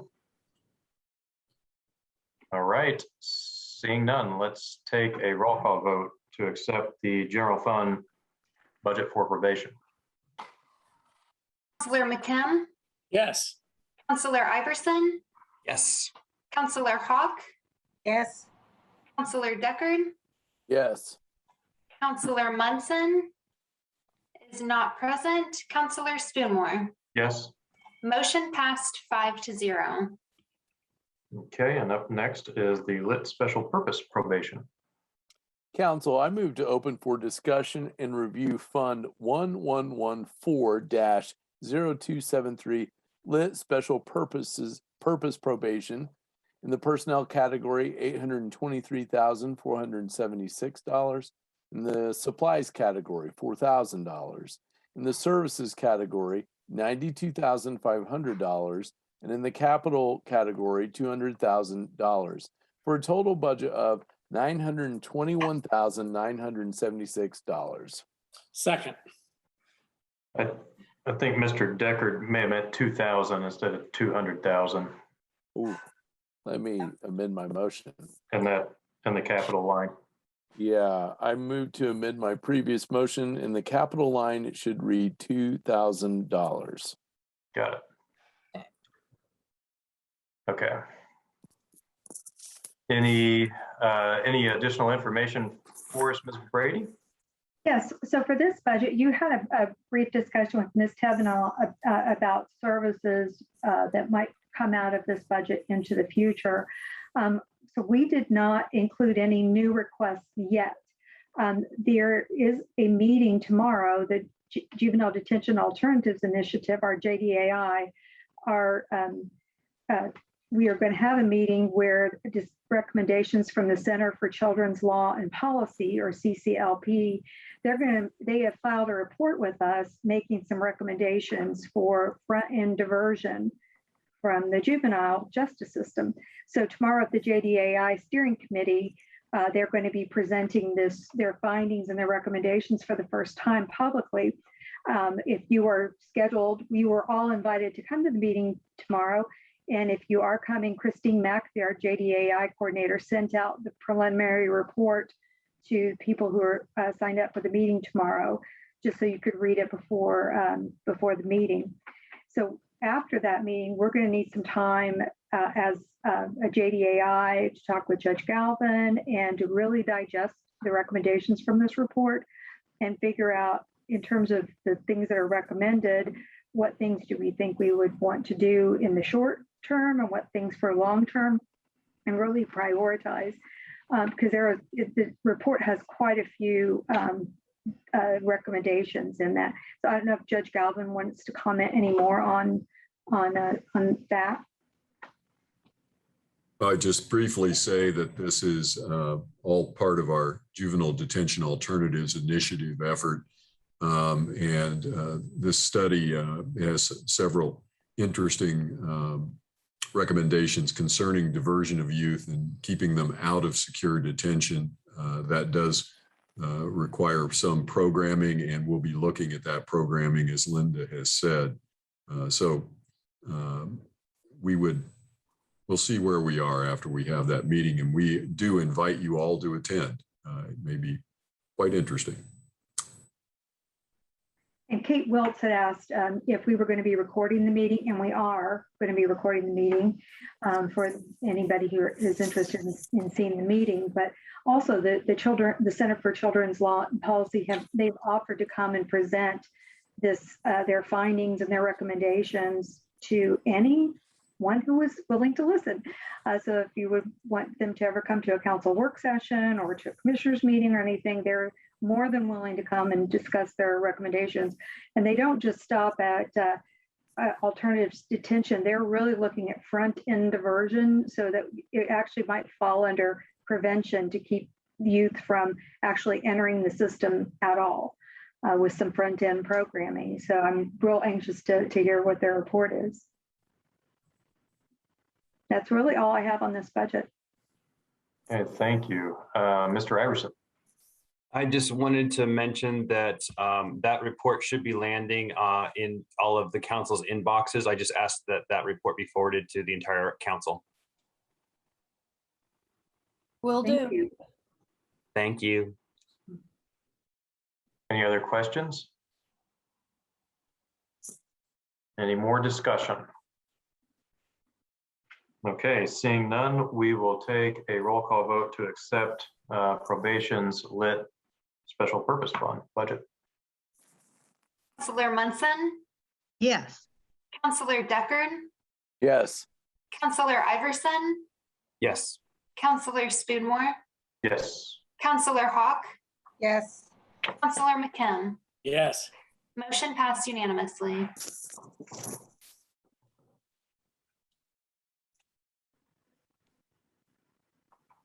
And up next is public safety lit probation. Council, I move to open for discussion and review Fund 1170-0226 Public Safety Lit Probation.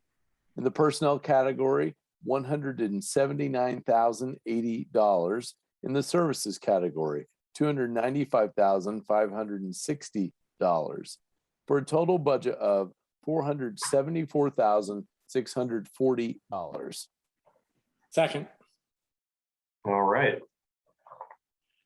Okay, for this budget, it's the same as 2021's budget, with the exception of what I've already mentioned about the probation officer cost of living adjustment. And that is it. Any questions? Let's see if we have any questions. Any discussion? All right. Yeah, Mr. McKim. Yeah, no, I'm just curious to hear an update on how the electronic monitoring is going. I know that we substantially added to that budget a little while ago, and is that holding up to meet the demand? Yes, it is. I would let Troy or Rebecca, either one, they can speak more specifically since they process those bills. Troy or Rebecca, either one. So, I mean, I can speak a little bit to that. Actually, the electronic monitoring budget, as of midway through the year, we'd only spent about $42,000 out of the public safety lit fund. But I would mention that in our community corrections grant, we received a little over $35,000 to help pay for electronic monitoring. So we try to spend our grant funding first, down to 0, 100%. And then move on to the public safety lit for those expenses. I will say that one other thing we're keeping an eye on, though, in this budget is our drug testing costs because of COVID, and trying to keep our physical distancing as best that we can. as well as our staff as safe as possible. We have moved to a lot of saliva testing of our clients rather than urine drug testing. So you're spending less time with a client. You're not in a closed confined space in a bathroom, that sort of thing. And that saliva testing is at a greater expense, unfortunately. It's about twice as much as a urine test. So the expenses in that line has increased quite a bit, and we're kind of keeping a close eye on that and trying to kind of figure that out over the next, while we're keeping these safety precautions in place, I guess. But we'll kind of keep you posted on that if there's any concerns there. Thanks for that heads up. Ms. Hawk. Yes. Do you find that you're doing more in-person visits at the place where they are in probation? And if so, is there additional costs that we need to add on for gas and so forth? Because I believe those are county-owned cars, right? Correct. So are you asking, are we going out to their homes more during COVID or? Right, right. Well, at the beginning, we weren't going to the homes very much, except for our home detention officers for obviously because of COVID. But over time, we've gradually gone back out into the field. And so I wouldn't say we're doing any more than we were pre-COVID, but we're just doing a lot more precautions, making sure we don't go too far into the house, or in a lot of cases, we'll have a visit on someone's porch whenever that's possible, just to stay outside to the extent we can. But I wouldn't say we're doing a lot more. I'm just trying to remember where we put the charges for gas and so forth for those cars. That would be in fuel. And it's in the user fee fund. We've got, which we'll get to project income. I can't think of other budgets that have fuel in it besides that, and maybe the community corrections grant. I can't remember. Troy, Rebecca might know where fuel is. Yeah, well, it's 2510 is where you'll see the largest portion of our fuel expenses. That's a budget, a few more away. Mr. Hatfield, are you? I'm sorry, Ms. Brady, go ahead. I just said it was a user fee budget. Go ahead.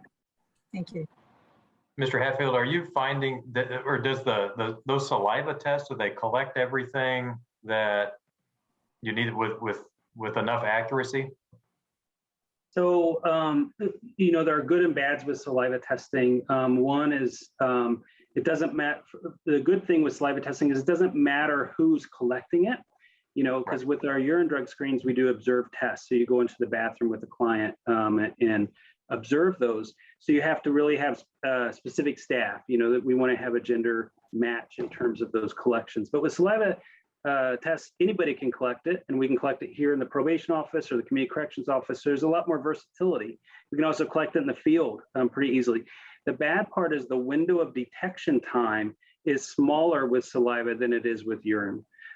So we typically like to use urine drug screens more often, as frequently as we can, because for just about all drugs, the window of detection is a lot longer for those type of tests rather than saliva. Got it. And urine drug tests are considered to be the top of the line, the best, and they're the most tested in terms of having to present in court for evidence and that sort of thing. I don't know if Judge Dekoff, she uses all kinds of different tests for problem solving court, if she has any other opinions about that. No, thank you. So it's just an adaptation we've had to make with COVID. And if we had larger bathrooms where it could be done safely, we don't. So we don't. Well, hopefully, I think the additional cost is well worth it, just to respect the privacy of the clients. A lot of times, I know that's probably often overlooked in these types of situations, but hopefully the technology will advance and you can get really accurate, more longer term results from just saliva without having to go into a bathroom with somebody while they, take one of these tests. And just I think that would be a great long-term solution. Any other questions or discussion? All right. Well, seeing none, let's do a roll call vote to accept this budget. Counselor Spoonmore, Yes. Counselor McKim, Yes. Counselor Deckard, Yes. Counselor Munson, Yes. Counselor Hawk, Yes. Counselor Iverson. Yes. Motion passed unanimously. Okay, and up next is the alcohol and drug user fees budget. Council, I move to open for discussion and review Fund 2504-0000 Court Alcohol and Drug User Fees. In the personnel category, $122,780. In the supplies category, $10,000. In the services category, $41,600. In the capital category, $2,000, for a total budget of $176,380. Second. All right. Okay, another easy budget. This user fee budget's from persons who are in the court alcohol and drug program. And the only change I made from last year is the probation officer cost of living, and added a very small amount in the training for trust-based relational intervention training. Otherwise, the budget's flatlined from the 2021 budget. Questions? Again. Yes, I know this cuts across a couple of your budgets. Can you just give us a few sentences about TBRI? What it sounds like this is a major initiative across the probation department. I was afraid you would ask that. Yes, no, because I'm not the best one to talk about it. But the TBRI, I have to say, the trust-based relational intervention, it's trauma-informed intervention, and I can tell you that the probation officers who went through it, and we were able to get the training through JDAI, said it was one of the best trainings that they've ever been to, because it seems to connect the dots from all the other training that we've been going through over the years on evidence-based practices, to really to get at to recognize the needs. And I'm reading here, apologize for reading it, but to meet the needs of the complex needs of persons who have experienced adversity, early harm, toxic stress, and or trauma. Because of their histories, it's often difficult for these persons to trust the adults in their lives, which often results in perplexing behaviors. TBRI offers practical tools for anyone who works with persons who have lived trauma, and to see the whole person and help that person reach their highest potential. So that came from the TBRI contract. And I don't know if Troy or Becca have anything else to add about TBRI. Okay. I hope that answers your question. I didn't get to go through the training because we were saving it for the people who are actually work with the clients on a day-to-day basis, and that is not me. No, it sounds great, and I appreciate having the clarification.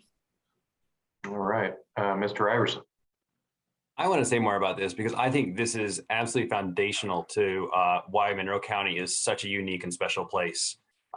This trauma-based trainings like this, just don't happen anywhere and everywhere. And I think this is just absolutely great. And I don't know, I'm going to weave something weird in here, but The Body Keeps Score is a book that's been on the New York Times bestseller list for weeks and weeks and weeks. And there's just so much interest in what you all are doing and how we're approaching this. It's just really great to see that our county is really in the forefront of implementing some of the science into practice. So I just wanted to take a second to laud all of you for doing this. This is really great. Well, I just want to take a second to say as well, I'm reading that book as well. Because there is such a need and such an interest. And so we're pleased to be able to be offering this training and participating in it. So. Excellent. One of the things that probation officers know who've already been through the training have explained is that we have lots of tools, a lot of cognitive behavioral intervention tools that the probation officers use and teach in their appointments. What they learn from TBRI is you might go into the appointment planning to teach a particular skill, but if that person just got fired from their job or had a death in their family or some other tragedy, they're not going to be sitting there ready to listen to you, probation officer, teaching them a cognitive behavioral skill. So this helps us take a step back, realize what is going on, help that person work their way through it. We can always schedule another appointment for teaching the skill when that person's in a better space to be able to listen to it. But I just can say that probation officers who've been through this training love it. All right. Any other questions or comments on the court alcohol and drug user fees budget? Seeing none, we'll do a roll call vote to accept it. Counselor Iverson, Yes. Counselor Munson, Yes. Counselor Spoonmore, Yes. Counselor McKim, Yes. Counselor Hawk, Yes. Counselor Deckard. Yes. Motion passed unanimously. Okay, and up next is problem-solving court user fees on budget. Council, I move to open for discussion and review Fund 2506-0000, Problem Solving Court User Fees. In the personnel category, $13,457. In the supplies category, $2,000. In the services category, $33,050. In the capital category, $2,000 for a total budget of $50,507. Second. The problem-solving court user fee fund is user fees paid by persons primarily in the drug court program of our problem-solving court program. There's a slight increase in training for TBRI, as I've already mentioned. Otherwise, the budget is flatlined from last year. Any questions? Let's see if we have any questions. Any comments? All right, this one's going to be short and sweet. Let's do a roll call vote to accept this budget. Counselor Spoonmore, Yes. Counselor Hawk, Yes. Counselor McKim, Yes. Counselor Deckard, Yes. Counselor Iverson, Yes. Counselor Munson. Yes. Motion passed unanimously. Okay, and adult probation user fees will be next. Council, I move to open for discussion and review Fund 2508-0000, Adult Probation User Fees. In the personnel category, $286,198. In the supplies category, $5,000. In the services category, $21,000. In the capital category, $2,000 for a total budget of $314,198. Second. Okay, this budget is, as it says in the title, user fees paid by adults who are on probation. And other than the cost of living for probation officers that I've already mentioned, and a slight increase for TBRI training, it is otherwise flatlined from 2021. Any questions? Counselor Hawk. Yes, give us a rundown of what we started out the year with, how much down that was, give us a financial update. I will ask Troy because the font is so small on that I cannot read the font.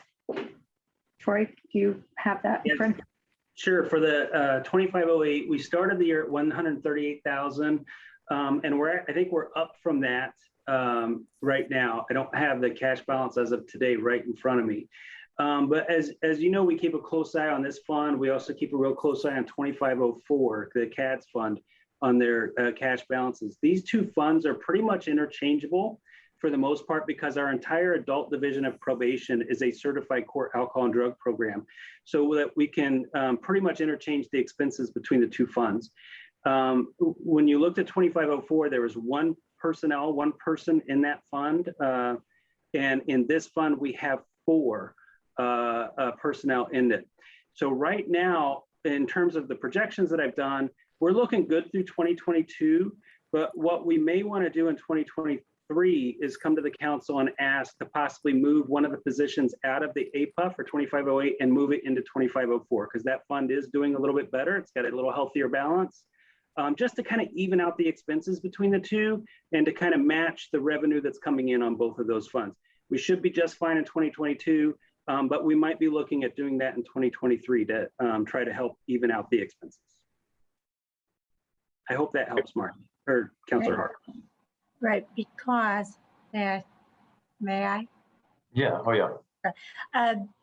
The legal secretary would not be under your guidelines, right, for probation officers. And if we make adjustments, I just wanted to make sure that you had dollars in there to cover that, but looks like as if you do, at least. Yeah. As of June 30th, the balance was 115,319. So it was, that was June 30th. It may be a little bit higher now, but. Yeah, the current balance is 149,266. So we're seeing a small bump since the beginning of the year, and we'll keep a close eye on that as over the next year progresses. But yeah, the legal secretary that's not with the one non-PO position in that fund. But we should be able to handle anything that the council may do in accordance with those recommendations from WIS and that. Thank you. Thank you. Mr. Kim. Yeah, so to what, do you have a sense of what percentage of your, and this really applies to this fund, but really any of your user fee funds are waived due to indigency or simply or not collected due to indigency? That is a good question. And I don't know that we track if they're waived due to indigency. I mean, we do have, there's a fair amount of fees that the judges do waive and sometimes put it on the civil judgment due to indigency. That does happen. But I can't really say that we collect that information about what's waived due to indigency. If I may, generally each year, our collection rate hovers around 55 to 60% across all our funds. And, you know, and that accounts for those that are waived and the failure to pay. And I think Judge Dekoff and Judge Galvin would speak to this better than I would, but you know, no person has ever violated their probation for failure to pay fees. There's nobody sitting in jail solely for failing to pay fees. Those aren't things that happen in this county that I have ever experienced in the time that I have been here, but I'm sure that they would be able to speak better to that. That would be true. There is nobody that's incarcerated or sitting in jail or not actually permitted to complete probation simply because they are unable, they're indigent and unable to pay their fees. So we look at that, we scrutinize that, we inquire about it, we're bound to inquire about it. But if somebody is unable to pay those fees, then they are not jailed or kept from being released from probation when they've completed the probation time or all the other requirements in completing probation. Thank you very much. Yeah. Any other questions or comments? I just again want to say, I probably say this every year, but I just appreciate how meticulous the information is that's presented to us on all of these user fee budgets. And I mean, you guys have a lot to keep track of. And I think it's just excellent fiscal oversight, and none of this stuff is really comes as a surprise because we've been kept apprised of it, you know, throughout the year, and every time we have these meetings, we have these conversations. So I just really appreciate being informed as well as you guys have done over the years. So thank you. Thank you. All right, if there's no further questions or discussion, we'll have a roll call vote to accept the adult probation user fees fund budget. Counselor Deckard, Yes. Counselor McKim, Yes. Counselor Hawk, Yes. Counselor Iverson, Yes. Counselor Spoonmore, Yes. Counselor Munson. Yes. Motion passed unanimously. Okay, and up next is juvenile probation user fees. Council, I move to open for discussion and review Fund 2509-0000 Juvenile Probation User Fees. In the personnel category, $5,383. In the supplies category, $3,000. In the services category, $9,000. In the capital category, $1,500 for a total budget of $18,883. Second. All right. Again, this is another user fee budget. Juveniles who are under probation supervision are ordered to pay a certain amount of these fees. The last time that I checked the cash balance, which was June 30th, there was $33,050 in the cash balance. Very small budget, and it's flatlined from last year. We do take most of our juvenile expenses out of the special purposes lit. This is just a supplement if we need it. So any questions? Let's check and see. Anybody have any questions? Any comments? All right, we will do a roll call vote to accept the juvenile probation user fees budget. Counselor McKim, Yes. Counselor Deckard, Yes. Counselor Hawk, Counselor Iverson, Yes. Counselor Spoonmore, Yes. Counselor Munson. Yes. Motion passed unanimously. All right, and next is project income user fees. Council, I move to open for discussion and review Fund 2510-0000 project income user fees in the personnel category, $334,373. In the supplies category, $56,750. In the services category, $45,100. In the capital category, $2,500 for a total budget of $428,723. Second, but I want to make sure that, could you repeat that bottom line number? 38. For total, did I say it wrong again? It should be 438, Okay, That's 723. let me amend my previous motion for a total budget of $438,723. Second. Thank you, Counselor McKim. Perfect. All right. This budget is our largest user fee budget. It's community corrections user fees. This budget matches our community corrections grant, which we get from the Indiana Department of Correction. The Indiana DOC basically funds the vast majority of community corrections, and the user fees that you're looking at here just supplement what we get from the annual community corrections grant from the DOC. Just to let you know, the DOC used to be on a state fiscal year, and now they are moving starting next year, 2022, on a calendar year. We do not have our DOC grant budgets yet for 2022. Will be any day now. So we did the best guess we could in terms of the match that we will need for that grant. So there are quite a few non-PO positions in here. So if you were going to increase with the WIS, adopt some of that, I just want to assure you we do have enough money in cash. We started the year with $330,000, roughly $330,000 in cash. And as of June 30th, there were 409,158 in the cash balance. I don't know what it is today. So last I looked, though, there was plenty of cash if you were to implement the WIS study. I did increase slightly the TBRI and the training, and otherwise this budget is flatlined from 2021. Any questions? Yes, let's see here. Mr. Deckard. Thank you very much. I recognize this is not a question directly related to this category, but I'll just ask it generally. It's staggering the number of grant dollars that come into this community. And I don't know that the public and even ourselves at times always fully appreciate how much we rely on that.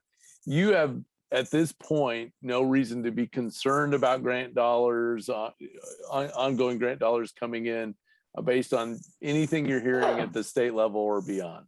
No concerns at all. We've been able to get basically, as far as the grants that come from the Indiana Supreme Court, they seem to be very stable. Our community corrections grant has always been very stable. If anything has gone up, we've never had a cut with our community corrections grant. So I don't have any concerns about that.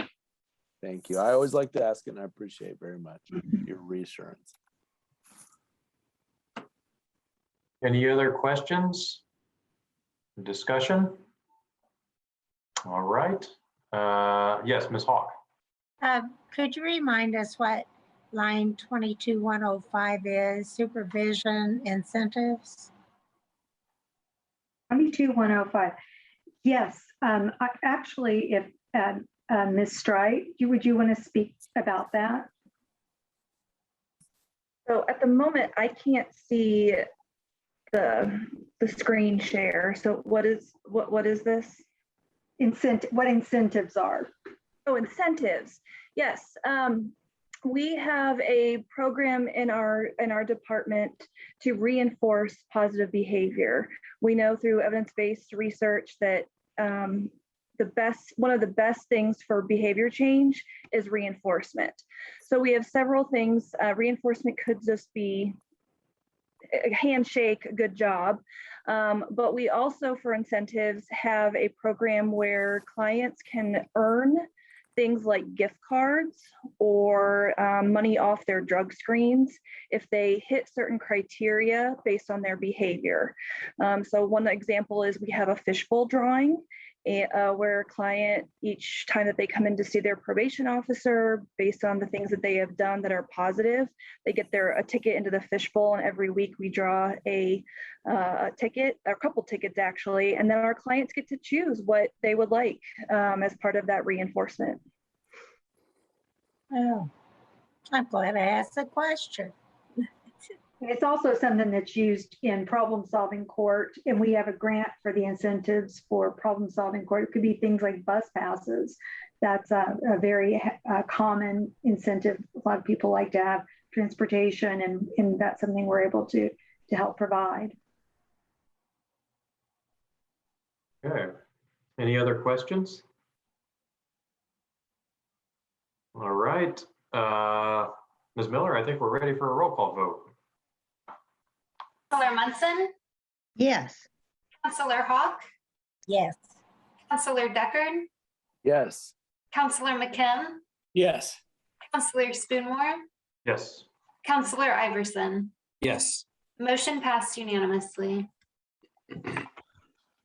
Okay, and next up is probably the one we've all been fretting over all night, the offender transportation budget.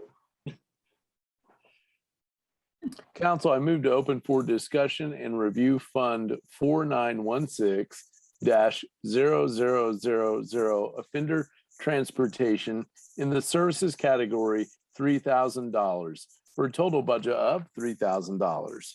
Second.